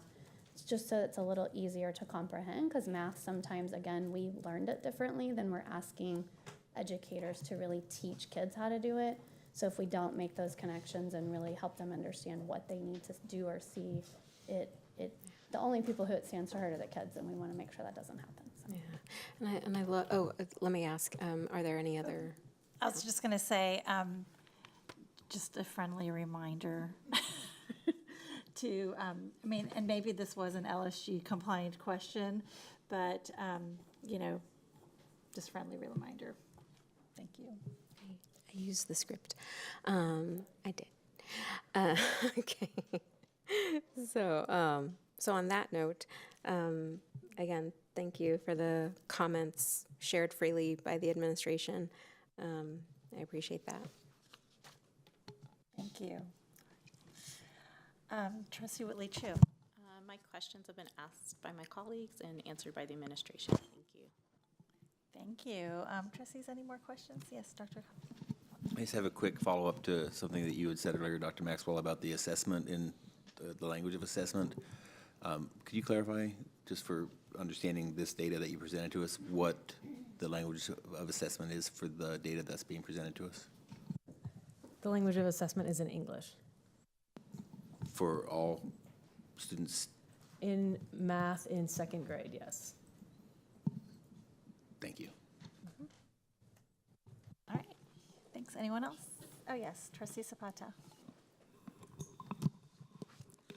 Sparked up a question when you mentioned how you share the information with parents.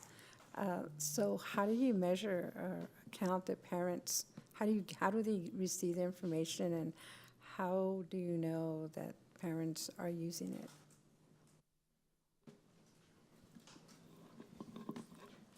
Trustee Zapata, I think that's a great question, but probably not something that would fit our definition of LSG questions, and I apologize, but I'm wondering, Superintendent. I can reach out. Okay. Go ahead. Thank you. Thank you. Anyone else? All right. Thank you. Thank you all so much. All right. So let's see.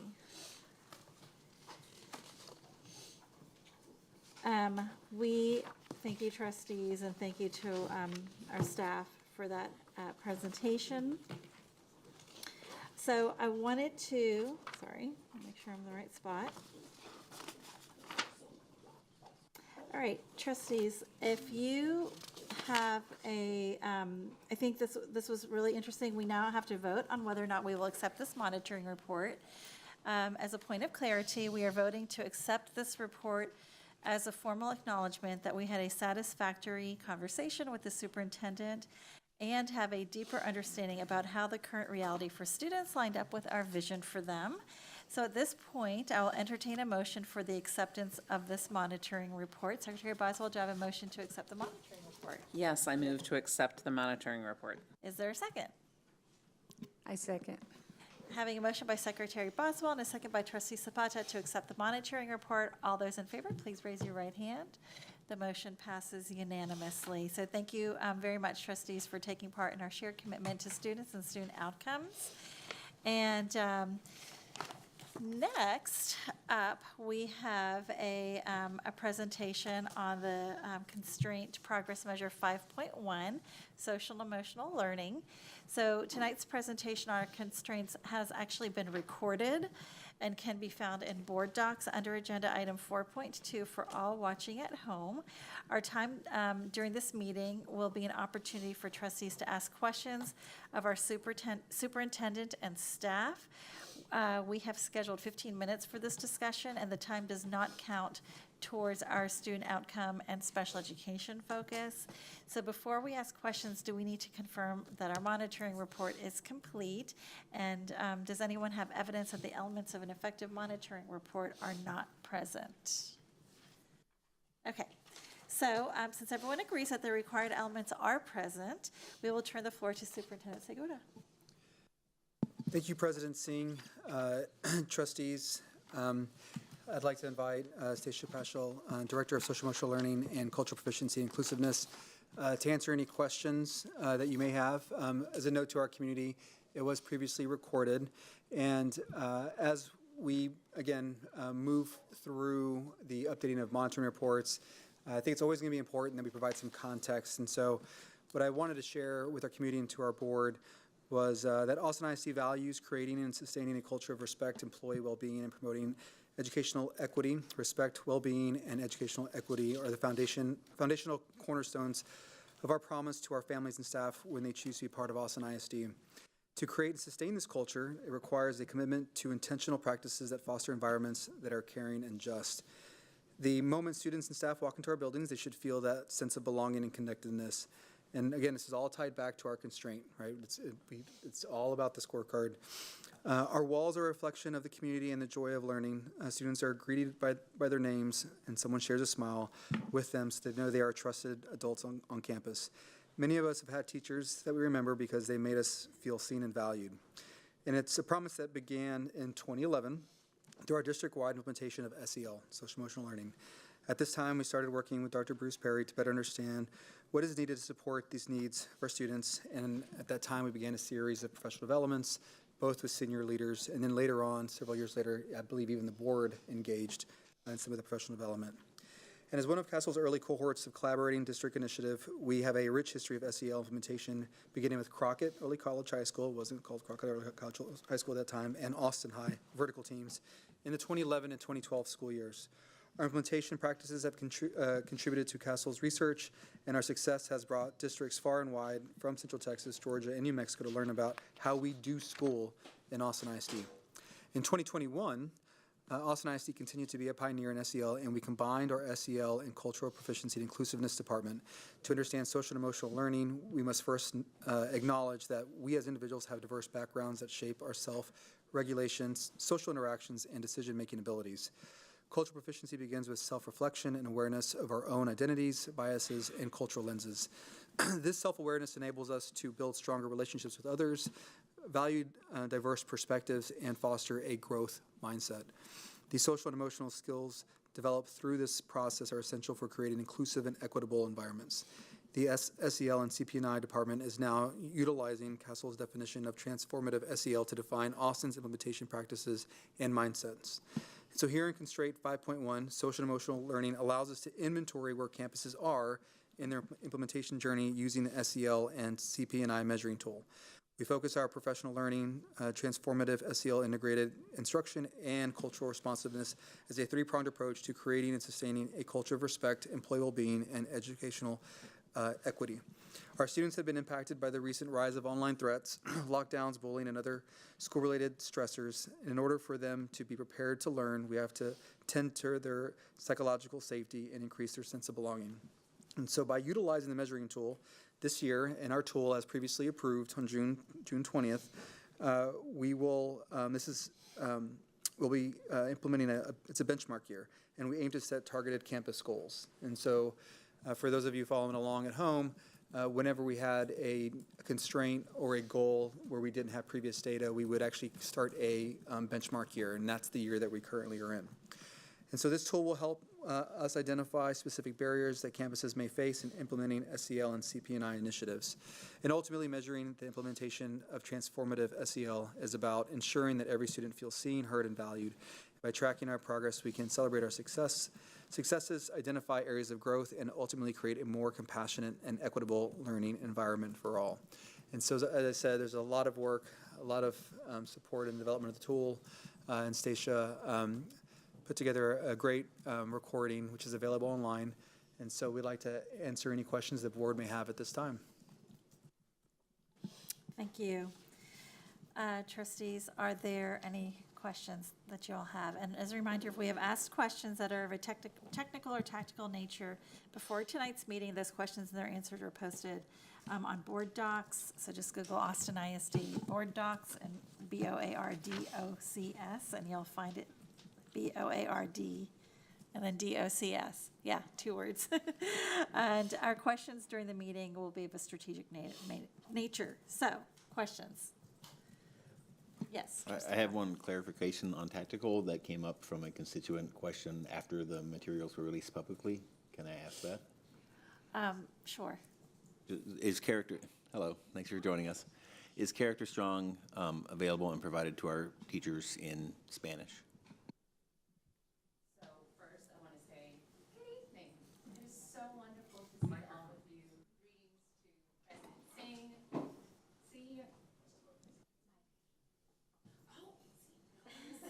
The button. Look at there. I get to use all of my transformative SEL skills from the very beginning. Good evening, President Singh, Superintendent Segura. Thank you so much for this opportunity to share what our vision of transformative SEL looks like in the district. Your question is very specific about Character Strong, and so I'm going to answer to the part which I own, and then I'm going to invite my colleague to fill in the rest. Character Strong is an initiative that has come to us through our MTSS department. My department is working in collaboration with Character Strong to align our locally created scope and sequence and implementing Character Strong resources with that.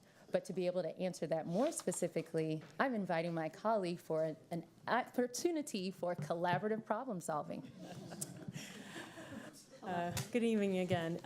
So you said that very, very well. So we definitely do have a couple of resources here, and it's really going to take us as a team to make sure that we're valuing everything that not only that we're bringing in, but that we have done and the amazing work there. So that is the process, that's the journey we're starting on. The answer to your question is yes, it is offered in Spanish. All right. Any other questions? All right.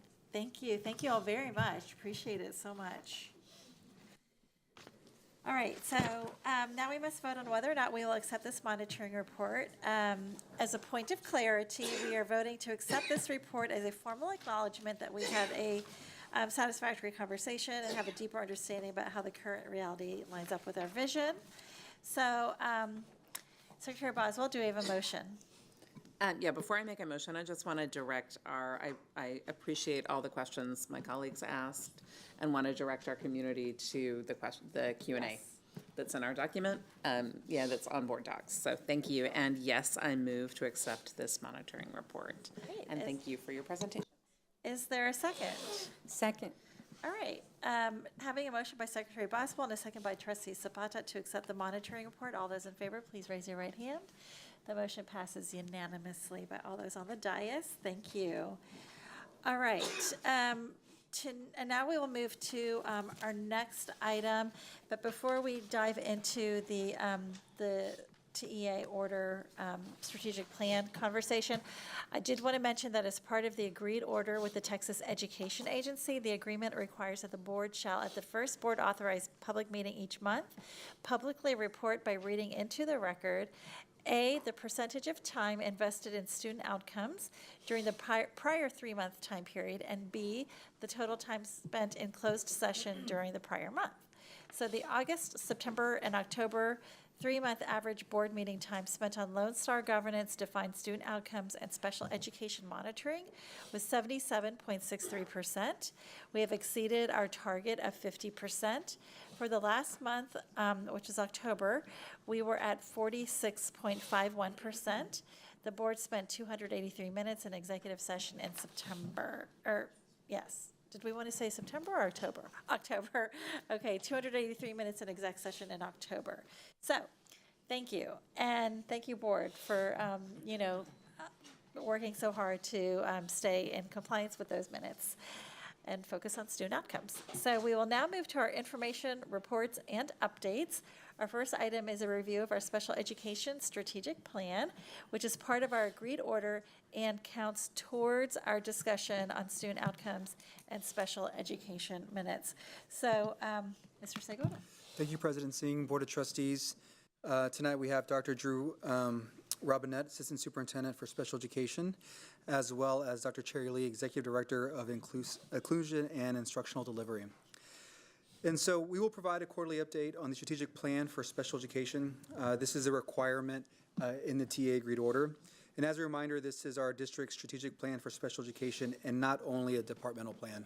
So one of the things that we continue to reinforce here in Austin ISD is that this is owned by every single division within Austin ISD.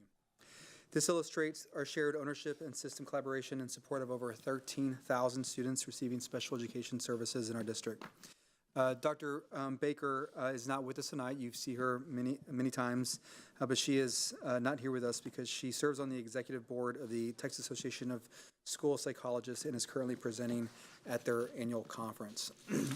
And so to set the stage for this evening's presentation, we wanted to highlight the flow of activities related to the implementation of the plan. And as part of the TA agreed order, the district was required to develop a strategic plan for special education utilizing a third-party audit. And the audit was conducted by Stetson and Associates and completed this past spring. And if you recall, Dr. Stetson provided a presentation based on her findings. The special education team then developed and provided the strategic plan to TEA on April 30th, and the plan was later shared publicly and reviewed at the board information session on June 6th of 2024. The strategic plan was developed from findings from the earlier Austin ISD program evaluation conducted by Stetson in 2022, which identified 5 areas of improvement. The TA agreed order signed in September 2023 and the audit in 2024. Based on these data sources, along with feedback from the community and our Special Education Family Advisory Committee, the CFAC, the team developed a strategic plan to be implemented in the next 3 years. And so with that, I'll hand it over to Dr. Robinette to take us through the remainder of the presentation. Thank you. Good evening. Thank you, Superintendent Segura and trustees. The Special Education Strategic Plan has 5 main goals and tenets that are listed on the screen. Those include the inclusive vision through shared ownership, high-quality instruction within a multi-tiered systems of support, or MTSS, high-quality individualized education programs, or IEPs, and improved student outcomes and accountability. The plan's 5 areas have aligned strategies and actions, which are reflected on the screen as well, to really improve services for students with disabilities in our district. In the following slides, we'll provide a deeper view of these components and provide progress monitoring on specific milestones and really actions to date. Inclusive practices and family engagement are woven throughout the plan in each of the respective areas as well. So the first goal of inclusive vision through shared ownership, we really call this the heartbeat of the plan because we know to be in closer alignment not only with our desires and meeting the needs of students with disabilities, great neurodiversity, we also want to be in greater alignment with our district's vision of being truly Austin's inclusive home for our students. And so the first goal of inclusive vision is also through shared ownership. As Superintendent Segura mentioned, every member of the system, every person in our community has an opportunity to really support the full realization of this plan. And that's why it's intentionally called not the Special Education Strategic Plan, but Austin ISD's Strategic Plan for Special Education. So the strategies in inclusive vision through shared ownership include the promotion of our commitment to serving students with disabilities through inclusive practices, the development of district communication plan and a cadence of messaging and parent newsletters, and the development also of superintendent messaging each semester. Likewise, this message and the inclusive vision that are rooted in what we call the guiding principles of inclusion that were co-developed really resonates with an expectation through our campuses for that work to continue. We know that an important part of achieving an inclusive vision for students requires frequent, aligned and consistent communication throughout our school district with everyone championing on behalf of students at all levels. So there's intentional and prioritized communication as part of what we're doing that has been underway and that will continue each 9 weeks. For example, the Superintendent's Week Ahead during the first week of schools highlighted the guiding principles for inclusion and also reinforced the emphasis of this framework to guide our campuses and our educators in better meeting the needs of students and families. In addition, guiding principles for inclusion have been highlighted as part of the Leadership Institute for all of our principals, all of our assistant principals, and all of our executive directors to really serve as a framework to examine district-wide and campus-based practices more aligned to desired inclusive practices for all children. We know that when there's greater inclusion with high expectations for students in our settings, then that leads to greater outcomes for kids, and that has been fully documented in research. These guiding principles have likewise been highly highlighted in our newly revised special education website, our staff onboarding packets in partnership with our talent strategy team, and they're also aligned with our district values of being a more inclusive community, in this case, particularly for students with neurodiversity on individualized education programs. So we're going to talk about that in addition to the way in which this inclusive vision through shared ownership tenet really builds upon professional development and community-based engagement with transparency for our staff and our caregivers. So far to date, the professional development touch points for shared ownerships have emphasized our district's obligation and opportunity to serve all students from an asset-based lens, one that is with intention across our campuses, and we understand that this work is just beginning and must be ongoing and persistent for true system transformation. So you'll see the implementation of professional development. Our 24-25 professional development calendar has a continuum of supports built in terms of an emphasis on quality service delivery and moving from a program orientation driven by disability, which was an area of deficit for our district, and we continue to work on making that more of a strengths service delivery model and with specific structures in support of students. So we're going to take a deeper dive. With that continued this work, we've also have continued to see and are already starting to see some promising indicators of increases in the percentages of students being appropriately served in general education classrooms with the appropriate related supports.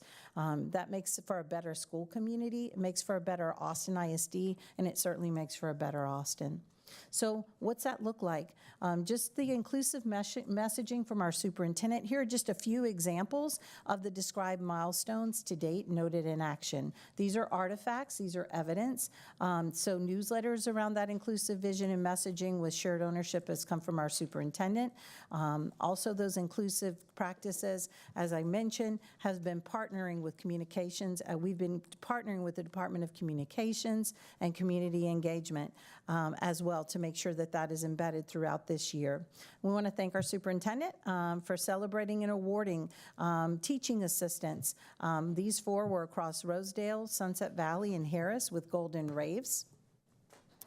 And our highest recognition for Teaching Assistant Recognition Week, which was the last week in September.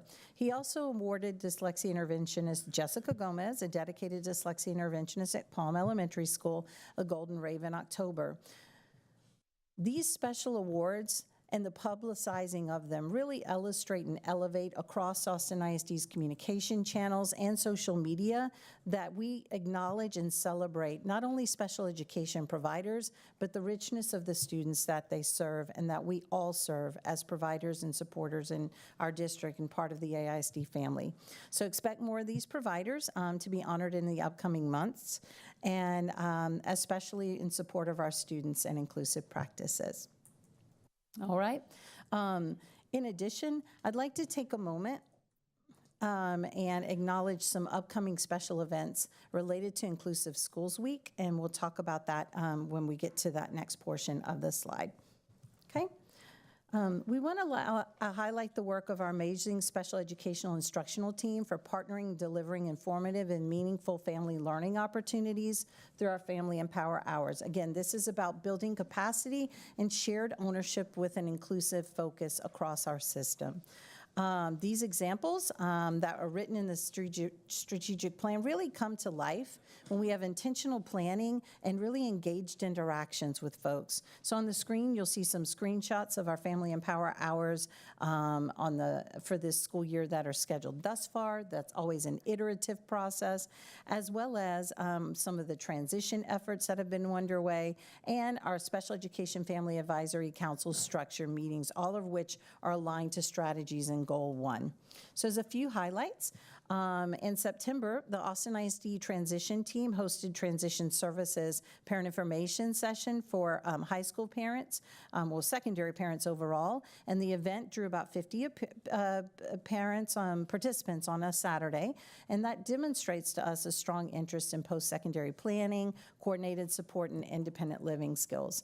An important goal for this session was to strengthen students and families' access and understanding of how to more successfully navigate the transition process with greater confidence. And then in October, you'll notice on the left, we partnered with Vela Families, a community nonprofit, to provide a 3-part interactive virtual series geared to support parents in understanding the ARD process, including alignment of IEP goals, services, progress reporting. And so sessions were offered in Spanish and English. Vela's been a longstanding and positive partner in our district, and they were well attended as well. In addition, in October, the dyslexia team hosted our 10th annual Central Texas Dyslexia Conference, in which there were 8 virtual asynchronous sessions available on demand that were available for staff and community members, and also a sponsoring of a movie screening of Hopeville around literacy at the Austin ISD Performing Arts Center. This was to really build awareness of dyslexia and really the importance of high-quality literacy instruction. This was generously sponsored. You gave them a shout out earlier today. 2 times we're going to bring this up, by the Austin Ed Fund. Over 200 people attended these events. In addition, over 30 campuses held watch parties and engaged in a variety of activities to really inform this process. Last but not least, we successfully hosted our inaugural Austin ISD Transition Fair on October 12th. The event, likewise funded by a grant from the Austin Ed Fund, attracted over 100 participants, including students with disabilities, their families, and representatives from 35 Austin ISD and Austin community organizations. I'm going to be honest, I think of leading with love, and look at you, Trustee Zapata. We said, let's start small, and it grew into 35 very, very quickly, and so that community spark and that connection is powerful. And I think one of the greatest feedback pieces voices that we heard is there are transition events that are hosted in the Central Texas area that Austin has participated in that are not located here, but they're very, very large events, and we will continue to promote those in the spring. But this was more of a nested event where parents, at least those who communicated with us, felt that they could truly engage in some real conversations and learn some key critical strategies or tools perhaps they weren't familiar with to be able to utilize specifically for their child and just to learn more about it. So there was some valuable information about that. I think I got well ahead of myself, so hold on one moment. This is why we have Dr. Reach in the background for support. You've also heard in some earlier presentations some of the professional development for our instructional staff. And I'd like to highlight the incredibly dedicated supportive teaching assistants that we have. So we have over 1,000 teaching assistants who support in our district, specifically in support of children, almost 1,000, for students on IEPs or with neurodiversity receiving special education services.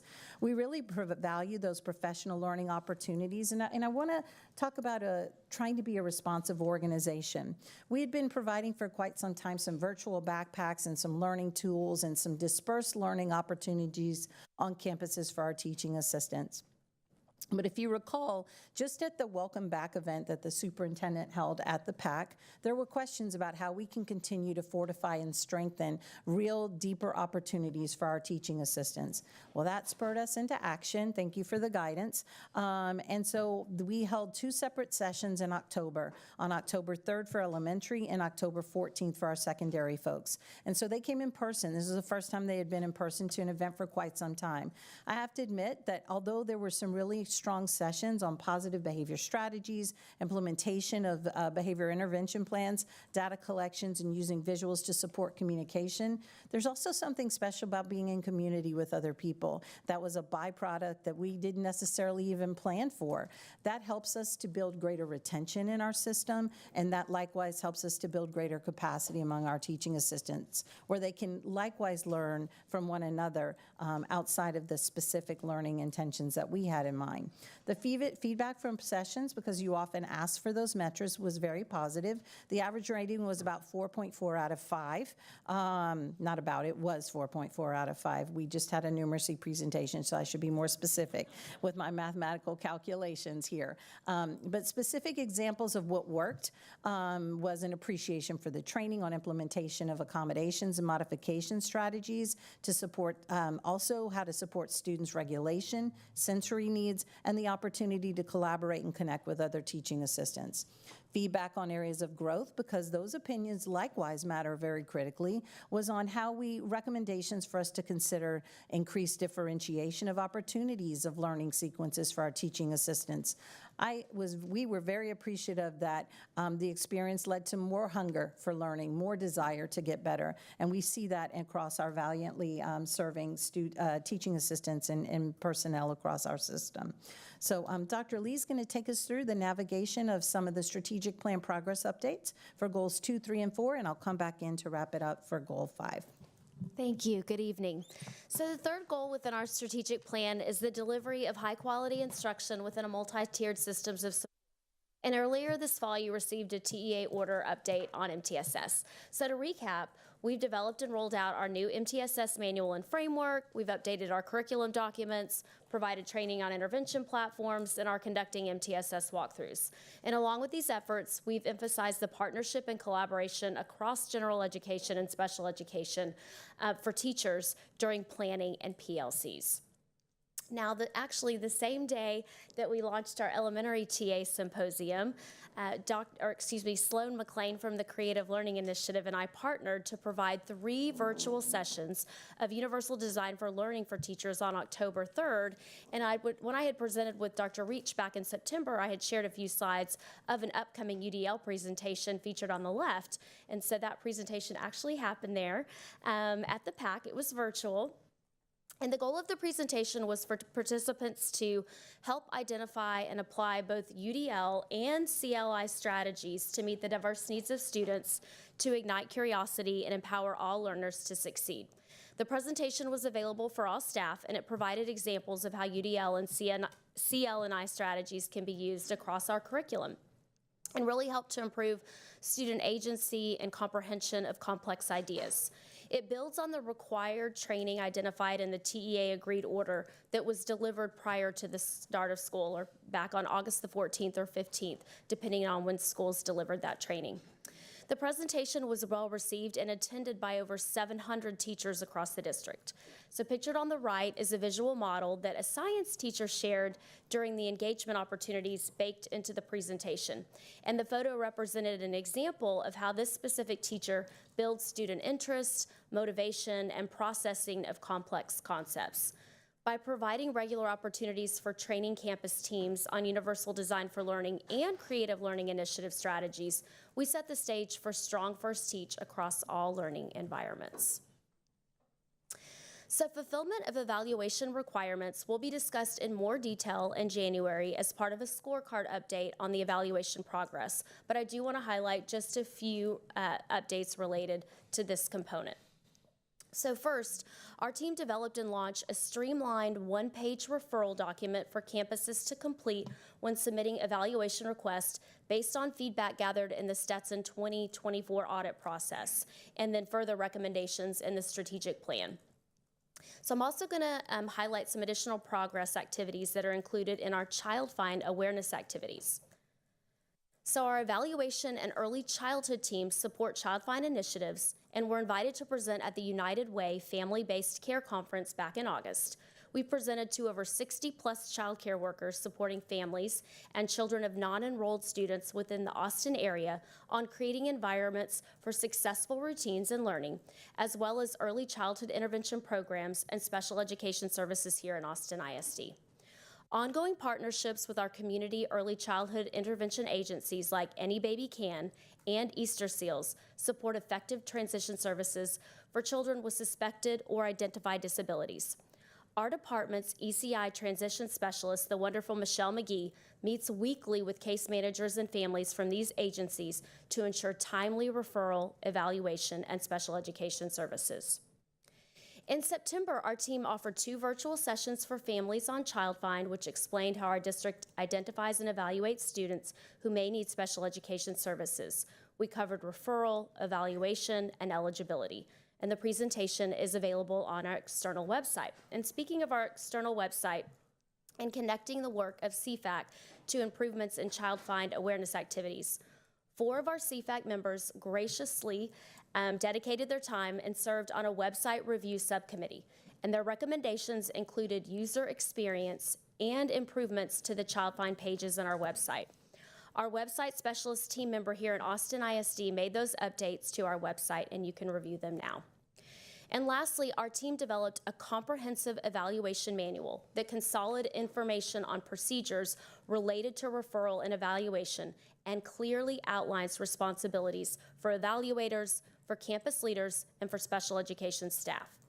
We've also consolidated the information and made it accessible to families in Spanish and English, and it's also on our external website. These manuals will be updated annually to reflect any changes to local procedures or state and federal regulations. Again, additional updates regarding evaluation productivity will be provided at our January board meeting. So the 4th goal within the strategic plan outlines the development and implementation of high-quality IEPs. Actions include building campus capacity to engage families in the ARD process, the provision of differentiated instruction for staff, and increased monitoring of IEP quality. We've also created a cadence for reviewing selected folders for IEP compliance, which we rolled out to principals in September. Campus IEP reviews are in progress, and I'll share metrics shortly. The next few slides will further examine progress towards reaching these goals. Some of the deliverables related to this component in the strategic plan include partnership with principals to build capacity for engaging with families through the ARD process. In April of 2024, we developed a half-day blended training, which included a guidance and reflection document based on the content of the module to be used by campuses to establish consistency across the district. As part of the training, campus administrators led staff through an in-person guided PLC where they co-developed goals and strategies individualized to their own campus needs and communities. The purpose of this activity was to aid the campuses in taking stronger actions toward making the parent role in the ARD committee more meaningful for both parents and staff. And once campus teams identified goals, they developed at least 2 actions to support achievement of their goals. And here are some examples developed by campus teams. Our goal is to increase the quality of feedback from teachers for ARD meetings in order that parents feel more connected to what's happening in the classroom. Here's another goal. Our goal is to be more intentional about the educational language and jargon used in ARD meetings. Now, at the Leadership Institute in July, our team provided campus leadership teams an opportunity to revisit these goals and consider how they would implement these actions to continue to build engagement. Throughout additional principal meetings and required training, the AISD developed our process to build family engagement is revisited. Another district action to increase engagement was to institute a requirement for case managers to introduce themselves to families. As part of beginning of the year procedures, case managers provide a welcome letter explaining how and when progress will be reported and their contact information. In October, our department partnered with VELA to provide training to our parent support specialists across the district. The 2-hour training covered special education services and parents' perspectives and rights and key resources that parent support specialists could use to support families in their communities. Our special education team will also develop a survey which will be shared with families in the spring of 2025, very similar to the one that was provided to families as part of the Stetson audit in 2024, to assess these fortified efforts to improve family engagement. In order to build campus leader knowledge of the special education process as outlined in our strategic plan, we provide focused and timely training at monthly roundtable meetings and routine communication through leadership weekly memos. In September, our team introduced the IEP quality rubric to principals as a tool to evaluate the quality of IEPs. Beginning in late September, and as a part of the monthly campus support visits, our special education coordinators conduct an IEP quality review using our quality review rubric alongside with principals. To date, over 200 IEP reviews have been conducted at all Austin ISD campuses. Speaking generally, findings show that areas of strength include IEP goals and informing parents of the frequency of progress monitoring. Areas of growth include using a variety of data sources within present levels of academic achievement and functional performance statements, or PLAFs, which is an important component of the IEP. As part of the strategic plan and the TEA agreed order, we trained our special education teachers, related service providers, SLPs, dyslexia interventionists, diagnosticians, and school psychologists on August 13th on the development of legally compliant IEPs. The training emphasized alignment of PLAFs, goals, services, and progress monitoring and reporting, and it was anchored by the IEP quality rubric. Over 1,500 special education team members attended this full-day session across 3 campuses. In addition to the IEP review process, our teams are also conducting fidelity of implementation walkthroughs. 20 elementary, 10 middle school, and 10 high school campuses were randomly selected to participate in year 1 of this walkthrough process, where a small group of special education department staff and campus administrators conduct walkthroughs to evaluate the quality of special education services. Selected campuses had their first round of walkthroughs in late September and early October. During the classroom walkthroughs, we're looking for evidence of implementation of 3 components. 1, instructional accommodations and/or curriculum modifications are evident. 2, standards-based general education curriculum is the framework for instructional delivery. And 3, the role of the teacher and teaching assistants are appropriate to provide specially designed instruction. Additionally, these 3 components are now integrated into the PPFT, or Professional Pathways for Teachers appraisal walkthrough documents across core instruction. Now, as the year progresses, we'll review these findings as the data comes in from the submission of these walkthroughs across the year to review trends and need for improvement. Now, this slide provides examples of visuals of implementation of high-quality services actually taken during our walkthroughs in campuses where individualized supports and accommodations are being provided. From writing to early numeracy and fine motor development, examples of high quality and inclusive instruction is shown. To date, we've conducted walkthroughs across 18 campuses and 80 classrooms. On November 5th, additional training was provided to all instructional staff, which that was just this week, this Tuesday, which examined the continuum of services provided across the district. Aligned with the TEA agreed order and strategic plan, the course emphasized the following concepts: rigorous instruction regardless of instructional setting, and FAPE, which is a free, appropriate public education to students with disabilities in the least restrictive environment, or LRE. Similar to previous training rollouts, staff completed an asynchronous course that was followed by an in-person campus administrator-led workshop to personalize learning and move towards application of concepts. Another action in our strategic plan is to ensure effective implementation of high-leverage practices. During walkthroughs and campus visits, our team is looking for evidence identified of 3 specific practices called out in the TEA order, like differentiation of instruction, culturally and linguistically responsive instruction, and universal design for learning. These practices inform our professional learning and coaching visits across general and special education settings. Pictured here are specialized services in action, including a dyslexia intervention lesson, use of assistive technology, and personalized visual schedules. To support improvements in the development of high-quality IEPs, including the development of PLAFs, teachers may be routed to or may self-select to attend asynchronous trainings through our Professional Learning System, or HCP, and they may also receive side-by-side in-person coaching from an instructional specialist or coordinator during a PLC. To support improvements in the implementation of services, teachers may be routed or may select in-person, synchronous, or asynchronous virtual options to improve implementation of behavior management, use of assistive technology, and reading or math instruction. Our specialists and coordinators also provide coaching and supports for teachers in real time who have not met IEP development standards. As an example, our dyslexia team has provided 25 courses since June of 2024 to ensure that the almost 450 teachers who provide dyslexia intervention are trained to implement the programs with fidelity.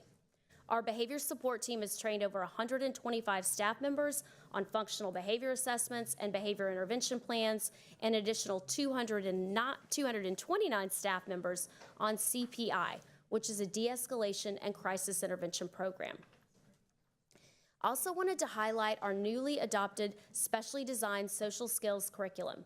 Rethink Ed is a comprehensive intervention curriculum designed to support students receiving special education services with a focus on social skills, self-regulation, and positive behavior from kindergarten through high school.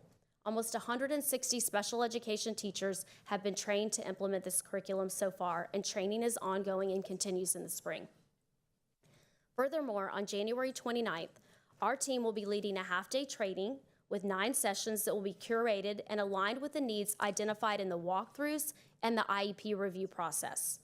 Some of the sessions will include a half-day specially designed math training, and sessions will also provide information on use of assistive technology.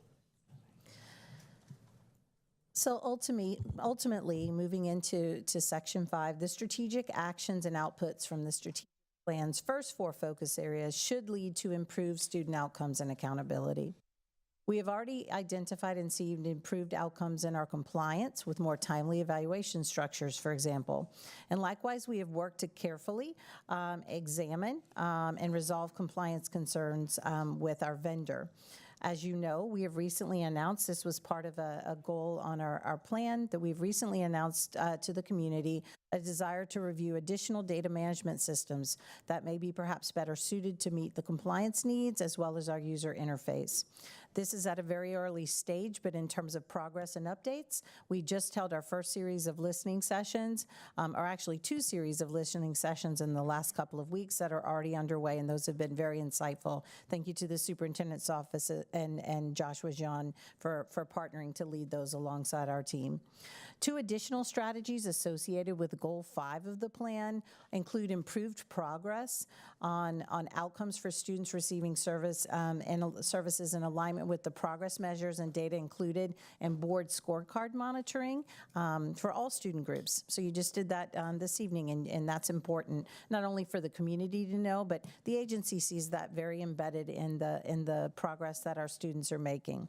The team will continue to monitor leading and lagging indicators along with you as trustees based on your scorecard and monitoring reports, some of which may hone in specifically on the service delivery of students receiving special education services, and some that may be more generalized, but specifically look at all student groups in our system. That includes these children as well, our children as well.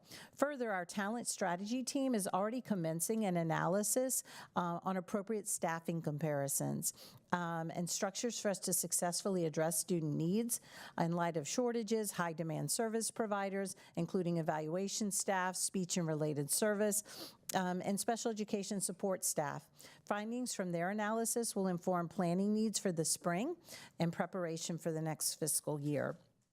And we're working in partnership with them, as well as our finance team and the budget office as well, our chief financial officer. As greater capacity is built and supported from the district at campus levels as well for more aligned learning and practices, those practices are better supported and monitored. We expect to see improvements in the experiences for students on IEPs and their families in our district. It also makes for a better Austin ISD. A significant investment in district-wide learning has been underway. You certainly heard that this evening and have been hearing that in the respective reports associated with the TEA agreed order, and in this case, our specific strategic plan. But there's been a specific and particular emphasis as well on campus and district administrators, all instructional staff, all related service providers, not just limited to special education personnel. This was a foundational shift for our district overall and helps us to be more aligned to being Austin's home for inclusive learning. The foundational work reinforces a shared ownership and a vision and collectively meeting the needs of all students, including and particularly those receiving special education services. For upcoming checkpoints on the screen, TEA order updates and progress on the strategic plan is already built into your board monitoring calendar, and the public can see that as well about what's coming up throughout the year on your respective board docs and agendas. That's already been agendized. And likewise, touch points are built into our CFAC meetings as well. Like you, we've gotten the CFAC is a very engaged team, and so we learned from the first session. They might like for us to do some quick videos, et cetera, so that they can dig into the work even more and really engage in partnership, which we did much more of at the second meeting. So we're all learning from this process together. As a detailed document being supported throughout our system, the strategic plan for special education provides us a framework for building inclusive schools, compliant practices, and really high-quality special education services for students. There was a question in one of the board docs, and it is a living document that may be revised and have internal timelines for specific action steps modified to be more responsive to our system overall. Last but not least, the team looks forward to providing additional progress updates to you and sharing concrete metrics for outputs, some of which we've already woven into this evening's presentation, but ultimately we're looking forward to continuing to see those upward trends and better outcomes in service of our exceptional learners. This concludes our presentation this evening. Thanks for listening, and we're available for clarification questions. Thank you so much. Trustees, are there any questions? No questions? Okay, this has been a very, very thorough report, so I would take that as a good job. I think I do have one question. Sure. Can you talk a little bit more about how you are sort of doing sort of quality checks on the IEPs? You want to speak to it, or go ahead? Yeah, absolutely.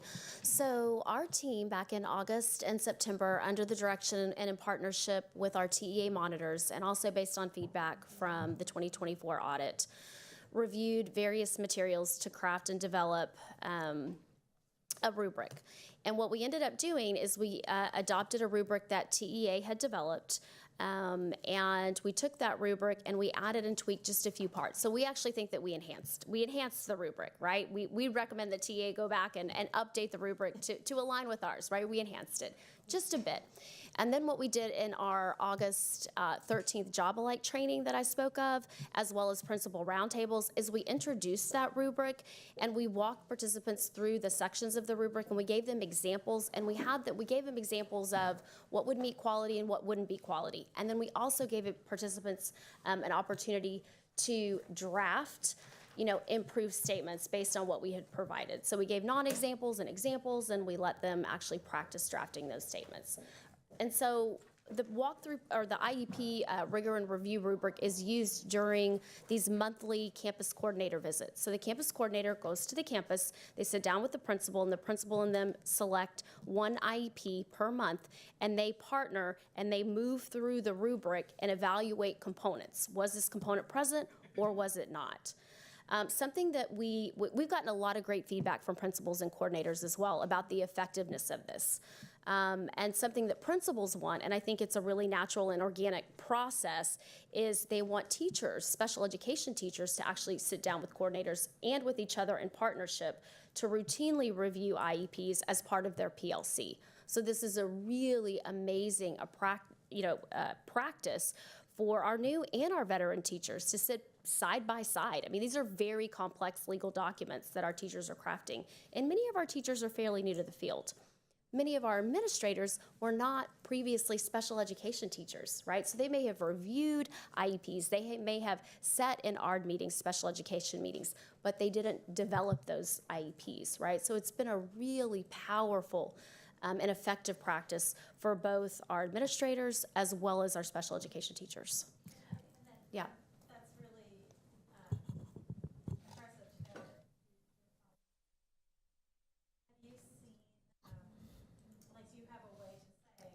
Your mic is not on. Do you have a way of saying, like, okay, 75% of our, we do. Plans. We do. Yeah, they do. And Okay. so that we actually, all of that information is inputted into a digital document. And so we have the evidence of the performance and the metrics for each component within that IEP. And so we're able to identify trends per campus, as well as just, for elementary schools, middle schools, and high schools. And also, we use that data to then determine what kind of training do we need to see at the individual campus level and at district-wide. Is it in the area of PLAFs? Is it in the area of goals? Is it in the area of, developing those instructional services? So we definitely take all of that data, and it informs all of the training that we do.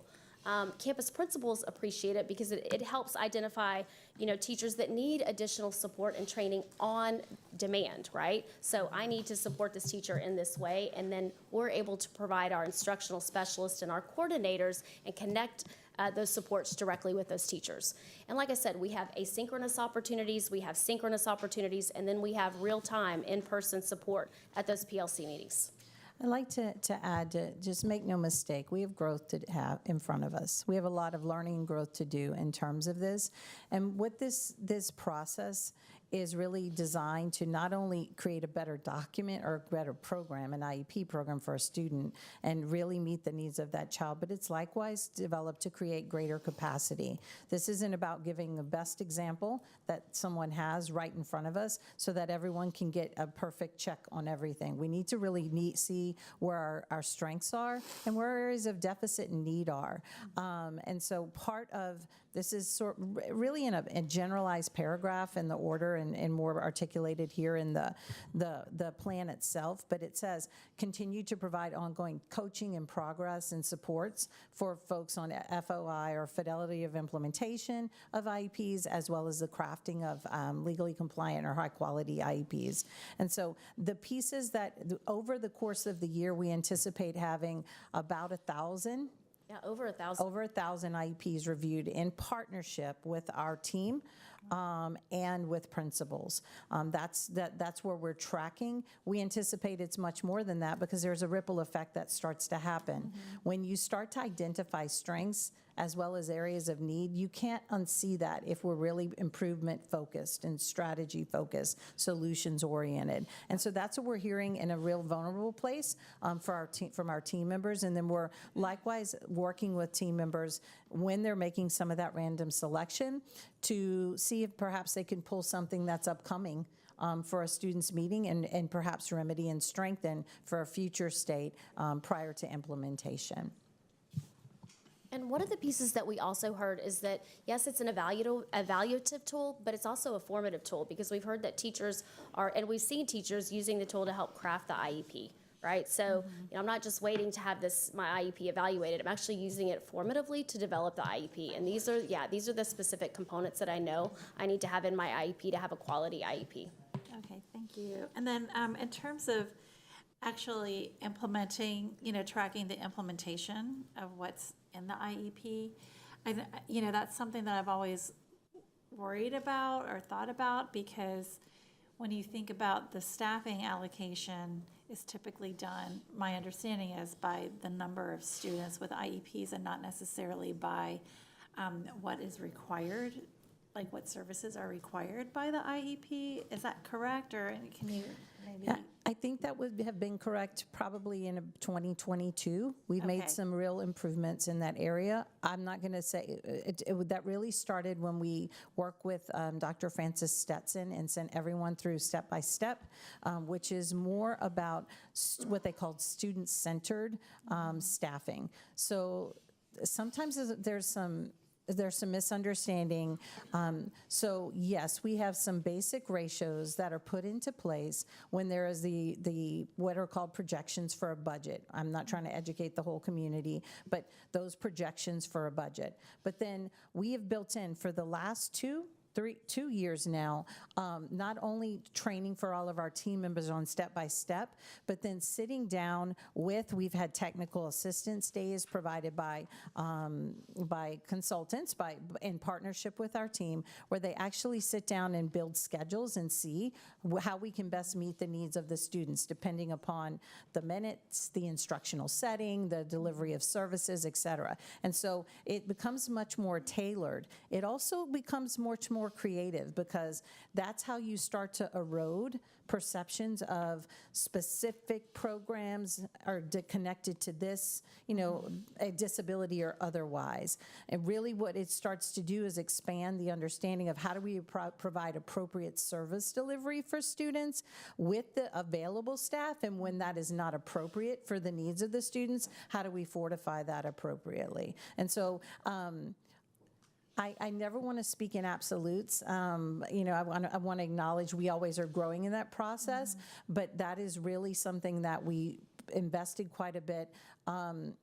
Certainly under this administration and you all, when I came, we came in sort of on board together on that section, and have continued that process through this year as well. So.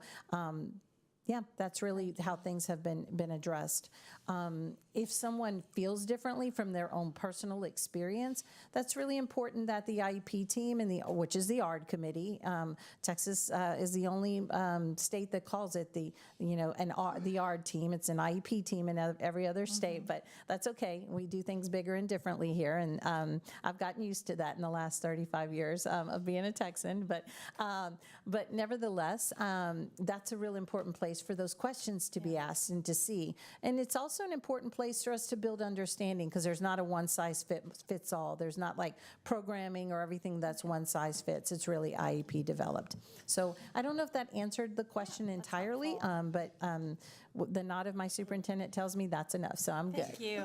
Okay. Before you all finish your tenure and career, you'll be able to read it too and figure it out when he gives you the look, so thank you. Thank you. Trustees, any other questions? No. Yes. Okay. All right. Thank you all so much. Thank you. I appreciate it.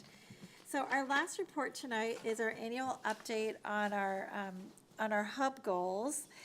This does not count towards our time on student outcomes. And we have scheduled 20 minutes for tonight's discussion. So, Mr. Segura, would you please introduce the next item? Thank you, President Singh and Board of Trustees. I'd like to welcome up Danita Caldwell, Executive Director of the Economic Opportunity Office, to join us and answer any questions you may have on the Economic Opportunity Office Hub Goals review. For our public, this was a recorded video presentation that was available prior to the meeting and can be viewed online in Board Docs under Agenda Item 5.2. And so we are available to answer any questions that you may have. Y'all have any questions? I do have a question about how we are tracking how our bigger vendors are meeting the hub requirements that they include in their proposals to us. How do we loop back to see if at the end of the project they actually did fulfill their hub goals? Good evening, Board of Trustees, President Singh, Superintendent Segura. Thank you so much for the opportunity to answer your questions. So our team monitors and tracks payments that are submitted on a monthly basis. And so we do have touch points from that perspective. And if we see any outliers along the way, we will reach out to those general contractors and have a conversation. We collaborate closely with our project managers on the construction management team as well. And we are currently working on building in some accountability there in terms of what that looks like at the end of a project in terms of their overall performance working with hubs. And then is that publicly, like, is that information available to us? Like, okay, these vendors, like, do we score them somehow or like somehow rate them to see how in compliance they are? So I think this is where Danita can certainly shed light, but the way that the process works is if we have a large general contractor, a prime, for instance, like the prime that is going to, build Travis Early College High School. At the time that we identify them as the partner, what they provide to Austin ISD is a hub strategy and approach. And the reason being is because there are going to be dozens and dozens and dozens of partners along the way, and many of them have not been identified yet because the bidding process hasn't occurred. And so as Danita said, as payments come up, we're tracking and making sure that, they're, meeting the intent of the approach. And then Danita and her team work with the designers and work with the general contractors to make adjustments along the way if appropriate. I think the challenge we have is, as part of the evaluation in the procurement process, we evaluate their approach and their strategy to implement. But because these projects are years long and there's hundreds and hundreds of projects, you don't always know until you're further along in the process as to where you are. And again, these are program goals, so it's not, not every contractor for every project is gonna meet all the percentages, right? That's not possible because sometimes you don't have vendors that have that skills, that have that expertise or that trade offering in that area, and that's consistent with really small projects as well. You might have a flooring project and maybe no one in that space that actually is identified as a historically underutilized business. So there's the evaluation process, yes, it's early on. The tracking process is through the payment process, and then we adjust, and then at the end, we provide reports both to the CBOC along the way. I'm guessing the question for the board purpose, are you maybe asking about getting updates throughout the program? We provide them to the CBOC. I mean, it's helpful to know if we're on track, if that is something that, when we put out an RFP, we expect something and then people can say whatever they, put in whatever they want, with the intent that they fulfill it. But I just want to make sure that we're closing that loop. And if there are vendors that consistently are not meeting their goals, is that somehow noted to us, or is that taken into account when they come back for a new project that they're bidding on? And how does that, is that part of the scoring criteria for future things that they're bidding on? And so one of the things that we have implemented in terms of transparency and greater accountability, especially with our modernization projects, is building in our good faith efforts process to identify hub firms and the overall tracking with construction management. And so what that does is we are included in the review, where in the 2017 bond, we were didn't have visibility into the actual subs that they were selecting, why they did not actually select certain subs over others, non-hubs versus hubs. And so now we're actually able to take exception if we see that, you know, there's an issue there. So that's huge for our team to have eyes at that level and to really work with our project managers. I think we are there's an opportunity there for us to build out more of a evaluation process overall at the end of the project, to your point. Thank you. Yes.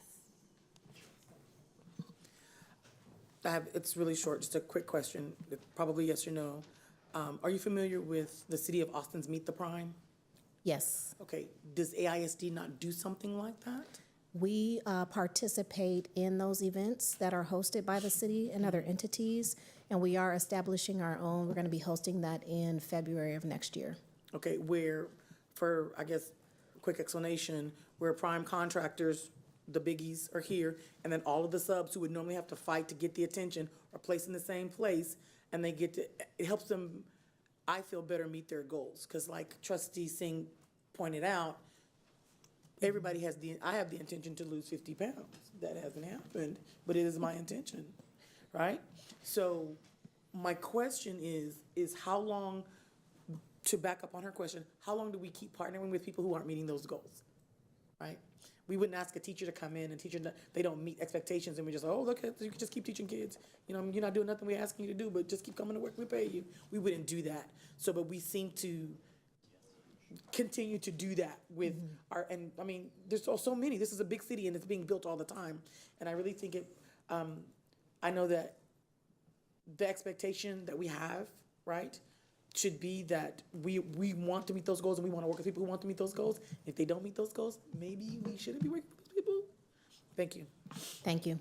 So I would like Danita to maybe talk and speak to kind of the overall strength of the program. You know, I've met with lots of superintendents, lots of cities, lots of municipalities.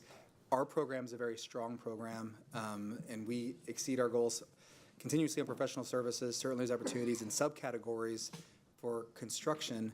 But I don't know, Danita, I think it'd be helpful to speak to that. And I also want to kind of reinforce it. These are program goals, and it's going to be very difficult to hit every goal on every project. For us, it's the $2 billion, right? That's really the overall target. And as Danita mentioned, we have made adjustments to add teeth into the program to hold our general contractors and partners accountable further along in the process. But these are goals. I don't know, Danita, if you want to speak to the strength of the overall program. It's nothing to be proud of. I just want to make sure that it doesn't get lost. Yes, there's a lot of positives happening with our program. We have a very robust program, and one of the things that we did was establish an economic impact analysis, which actually shows the total impact of our program, other than just, you know, how many hub firms are we doing business with. We're able to see how many jobs we've created in our community as a result to partnering with these hubs, how many, you know, the revenue generation that's come out of working with our hubs within the district. And as Matthias mentioned, you know, we continuously perform very well in our professional services. There are some areas within construction that are very strong. We do know the areas where we need to improve specifically, but there are some positive things happening as well. Yeah, it certainly. Thank you. Yeah, I have heard a lot, so I don't want to sound like. I just say there's a lot of really good things happening. Yeah, so it's good, but and you know, as I think I appreciate the executive summary that was added to here, and that's, I would just encourage folks to take a look at that, because that kind of summarizes where we are, and it does show you know, some of the really good things that we've done. I did notice in the 2017 bond, we met the like our top 5 general subcontractors did meet the goal for WBE. What is yes, that? women-owned businesses. WBE. Okay, women-owned businesses. That's a category that does not include minority women, but that none of the ethnic sub-goals are being met, and that was from the 2017 bond. And so I was curious to know, is that like typical, or is that something that we should be alarmed about? In our, Go ahead. in our case, we have very large projects with our modernization, and it is difficult for our hubs to scale to the extent of, working on any of our projects as general contractors or prime firms. And so to that extent, it could be a challenge presented there. And we have seen a lot of competition in the marketplace. There are constructions happening everywhere. And so there's a lot of opportunity for these vendors in terms of competing for work across the city. And so we're seeing that as well. So I can say that that's part of the issue, but we do have the opportunity to improve on that with the 2022 bond. I think the only thing that I would add is one of the ways that you can adjust the program is by making it easier for hub firms to participate in smaller projects, which is one of the strategies that Danny and our team have employed, because it can be challenging, and ultimately, we are help facilitating, but the contract is owned by the general contractor or the lead design firm. But where maybe there aren't enough hub partners in that space, what we can do is actually break down the projects. And so the hundreds and hundreds of other small projects that occur through our campuses, you look at those, which are not usually the larger projects, you would see those numbers move in the opposite direction. And again, it's program-wide. Well, it's pretty evident that you guys are responding, like you're using the lessons learned and you're continuously improving, from what I can see in this presentation, so I appreciate that. Yes. Thank you for this. I have one quick question. In an earlier update to us, you had shared some of the capacity building that's happening, which sounded really innovative and sounded like good things were happening. I would just love an update on what's happened since the last time you spoke with us about that, and whether you feel like it's making a dent and a difference. Thank you for the question. We're still early on in terms of, it's a process. And so I think we're moving in the right direction in terms of the capacity building and really connecting our hub partners to resources that they can use for that. So a little early on for me to give you a definitive, but we are moving in the right direction now with that. Great, thank you, and we'll see you again in a year. So it'll be exciting to hear where it's led. Thank you for all of this. Thank you. Thank you so much. All right. So, I'll move on. Thank you so much, Ms. Hallball, appreciate it. Okay, so this ends the section on the information reports from the administration. At this time, we will now move into the preview of the agenda items that will be considered for a vote at the next regular board meeting on Thursday, November 21st. AISD staff is available to answer any questions for tonight's preview. So we will begin tonight with item 7, which is the agenda preview for upcoming academics and curriculum items. Trustees, are there any questions on this item?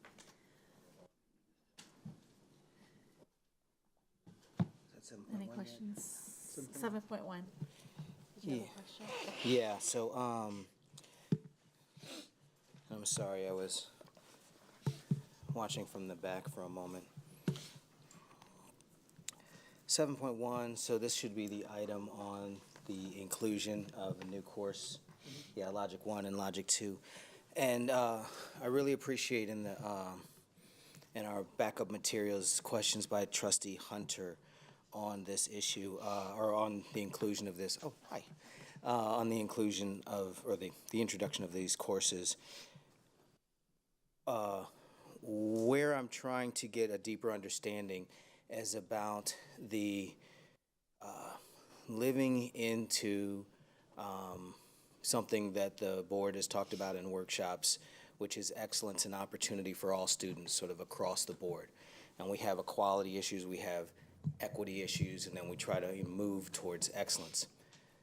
Help me understand why we have, and by the way, I love the inclusion of courses on logic, on critical thinking, on, or let's call it analytical thinking, identification of logical fallacies, all that sort of stuff. I absolutely love that.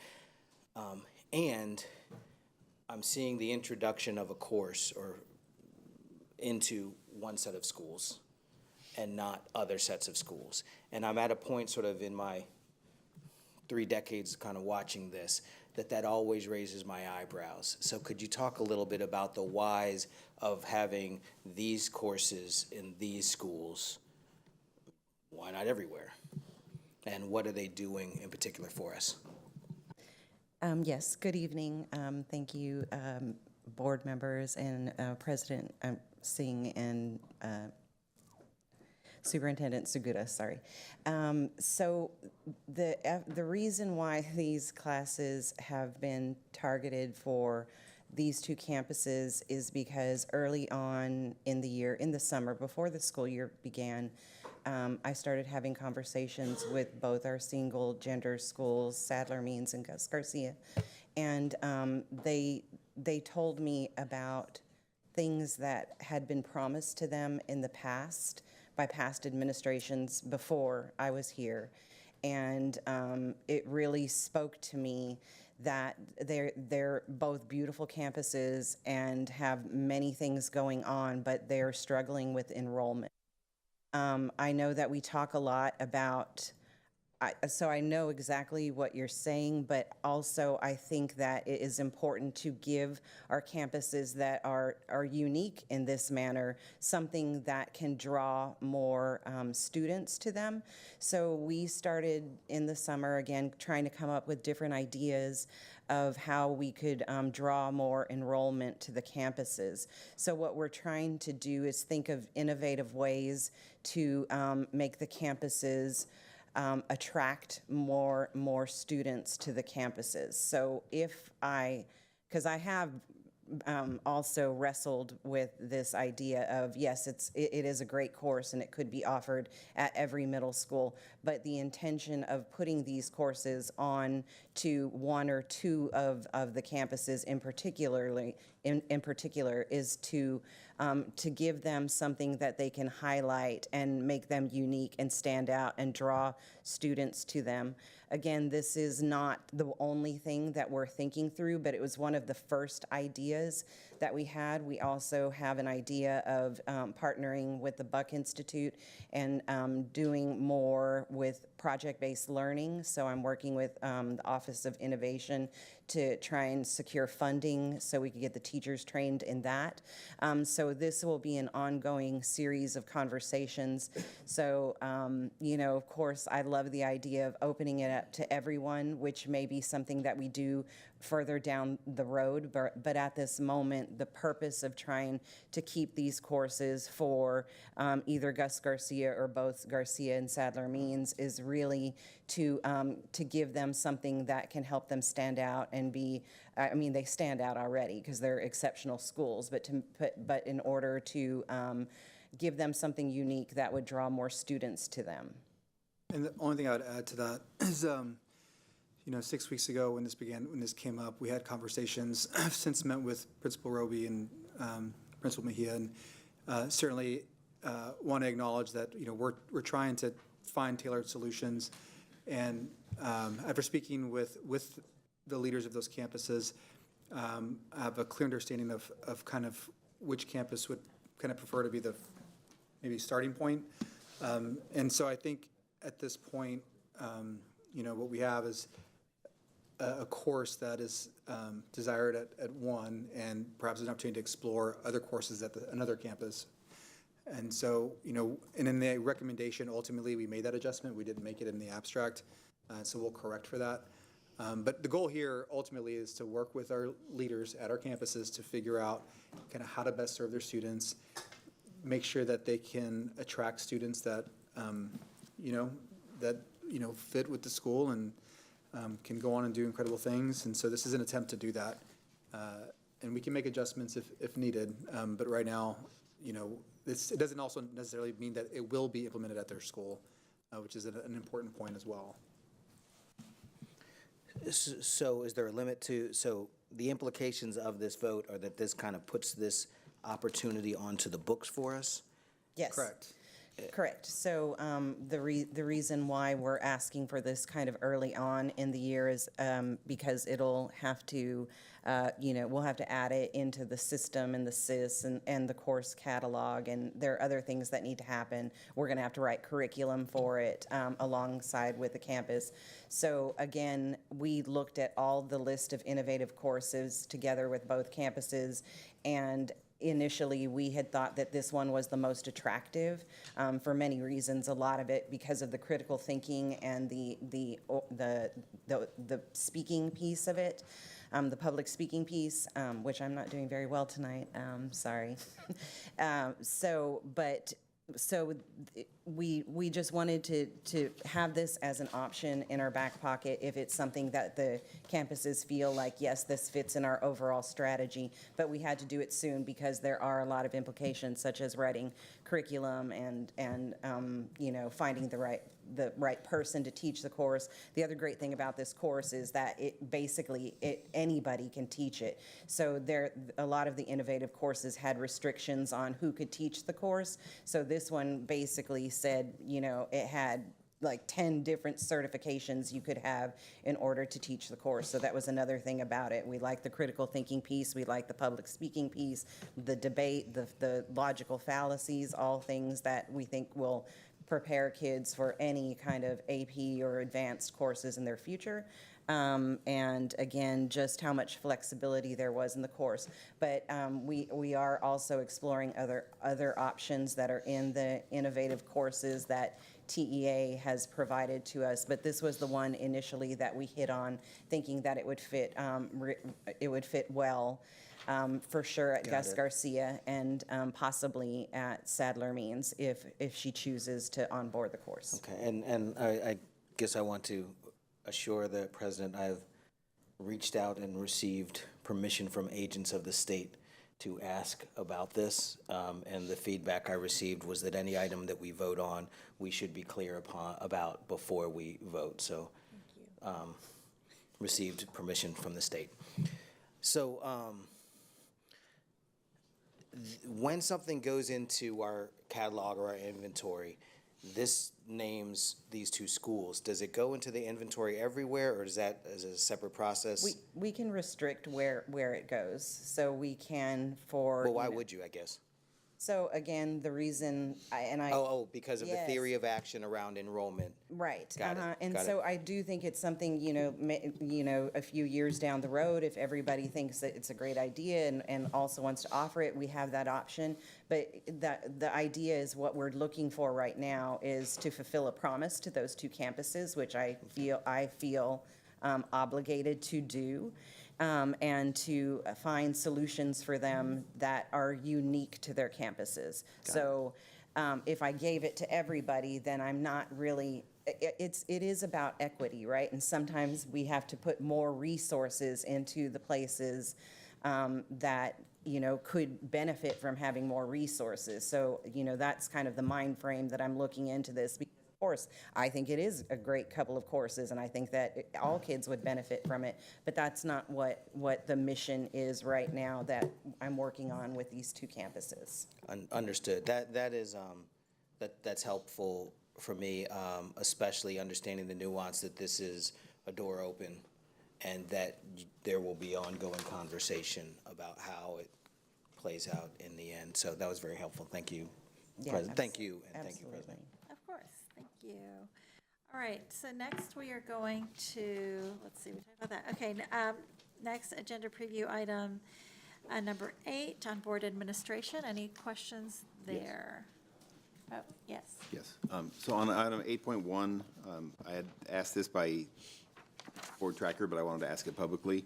The approval for a runoff election, which we are now facing a runoff election for one of our trustee seats, has a blank on the estimated cost.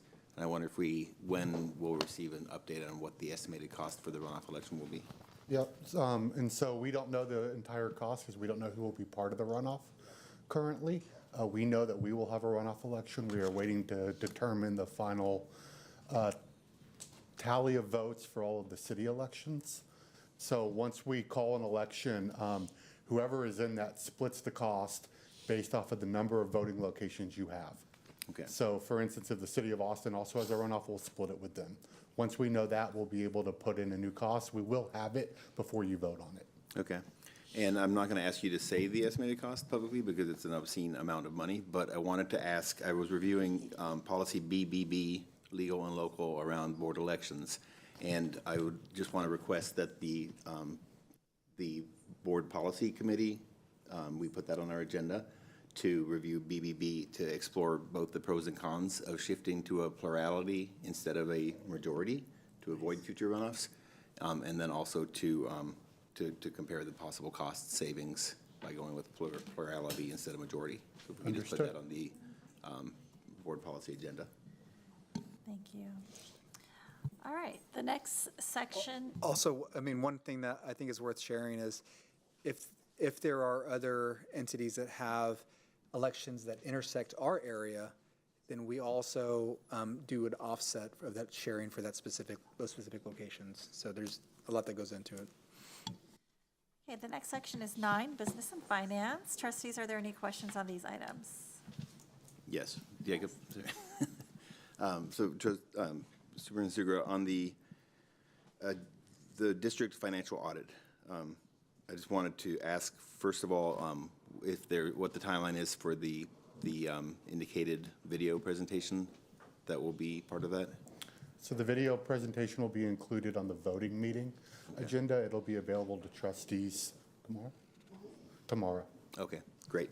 And I just want to, again, ask publicly that my reading of the presentation slides is that there were no significant findings, which in layman's terms mean that the audit reflects the district's efficient management of finances. Yes, and we have our audit partner, Lupe, here, if you have any specific questions for him as well. Yeah, no, I think it's just the clean bill of health is what I want to highlight, because we heard a lot in the last few months from people making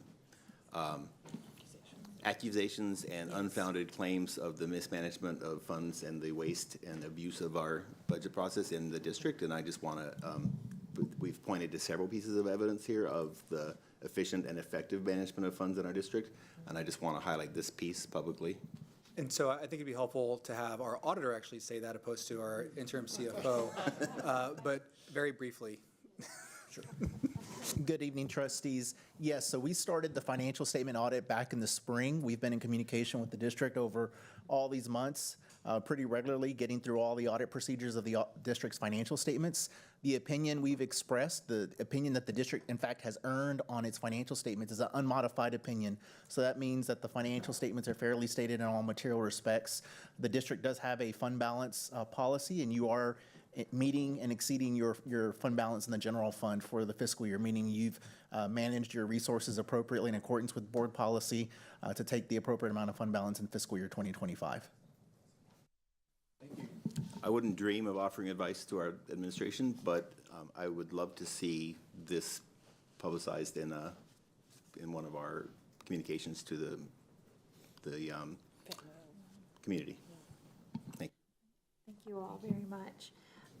Thank you. Thank you. I do have one quick question also, not about the audit. So, sorry, but it is about finances, so sorry. Very quick, on the budget development calendar, and you don't even need to be up here, Ms. Montgomery, you're fine. I just wanted to ask the superintendent, actually, I thank you for putting some amendments to the budget development calendar. I did want to point out that not everybody might understand what we mean when we say share realignment plan at board information session, which is happening in December, I believe. But that's basically the budget reduction plan. Correct. So we think we shared in a previous presentation, as well as with our ad hoc committee, that we are going to be presenting a implementation strategy and plan that's a cost reduction strategy plan over a 3-year period.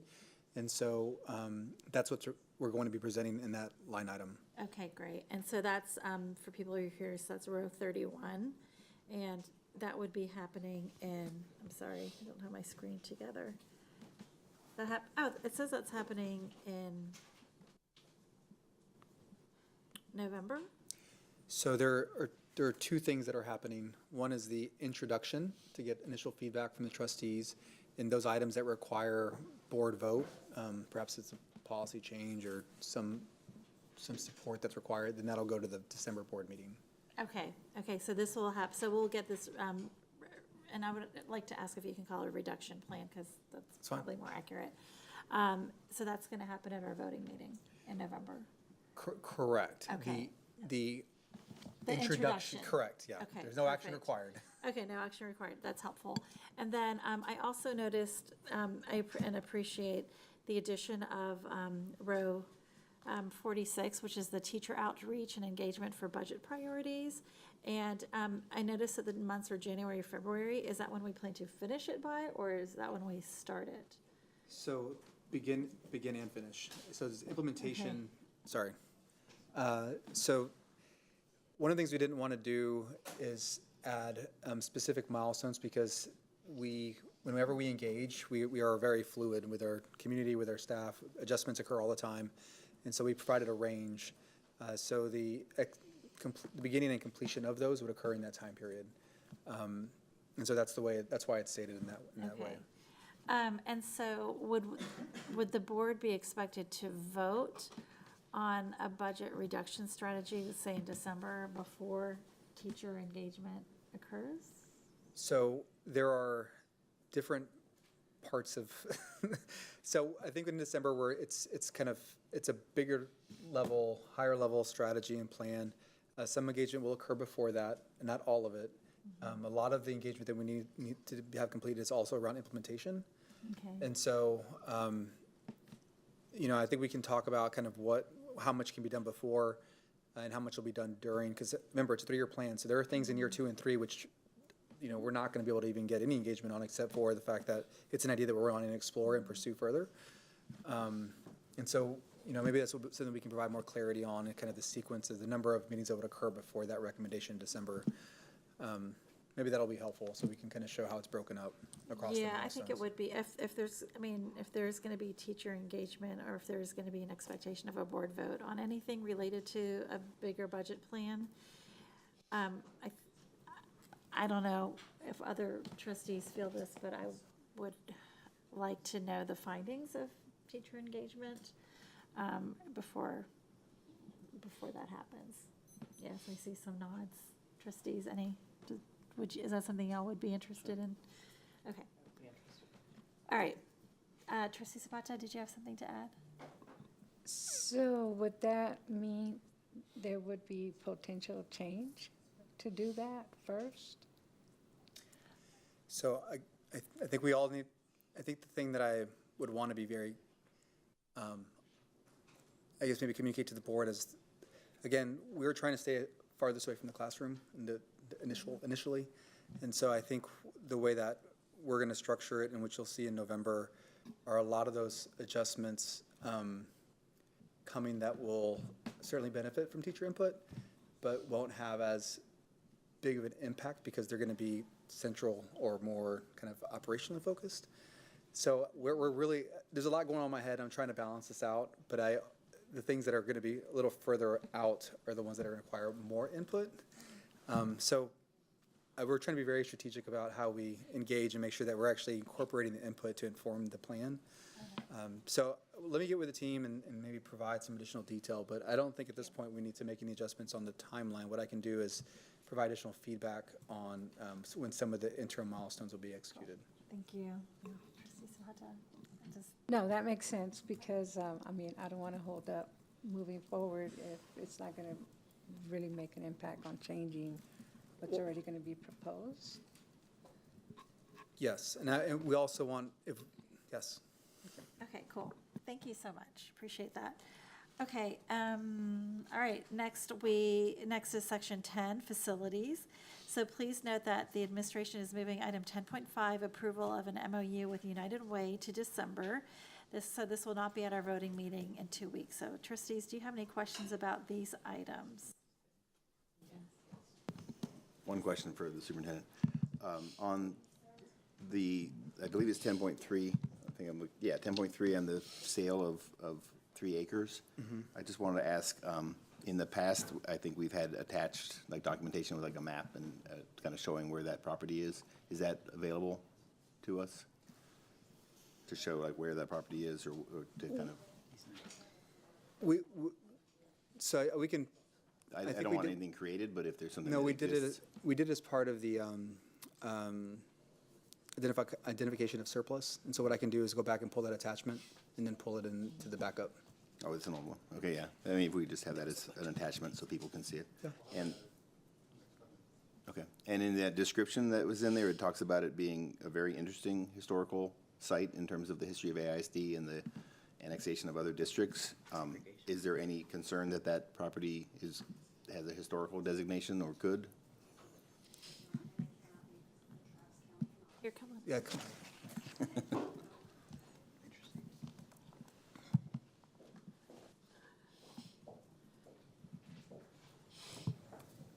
Good evening, Board Trustees, Superintendent Segura. This is Christine Steenport, the Chief of Operations. So because this location is outside the city limits, there is no historic preservation and it cannot zone as historic.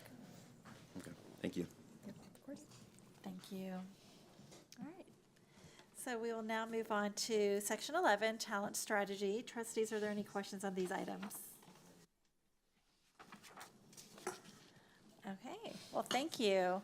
So this will end our regular agenda preview. We will now recess the open meeting at 9:03 p.m. and move to the executive session pursuant to Texas Government Code Sections 551.074, 551.072, 551.073, 551.087, 551.076, 551.0821, and 551.071.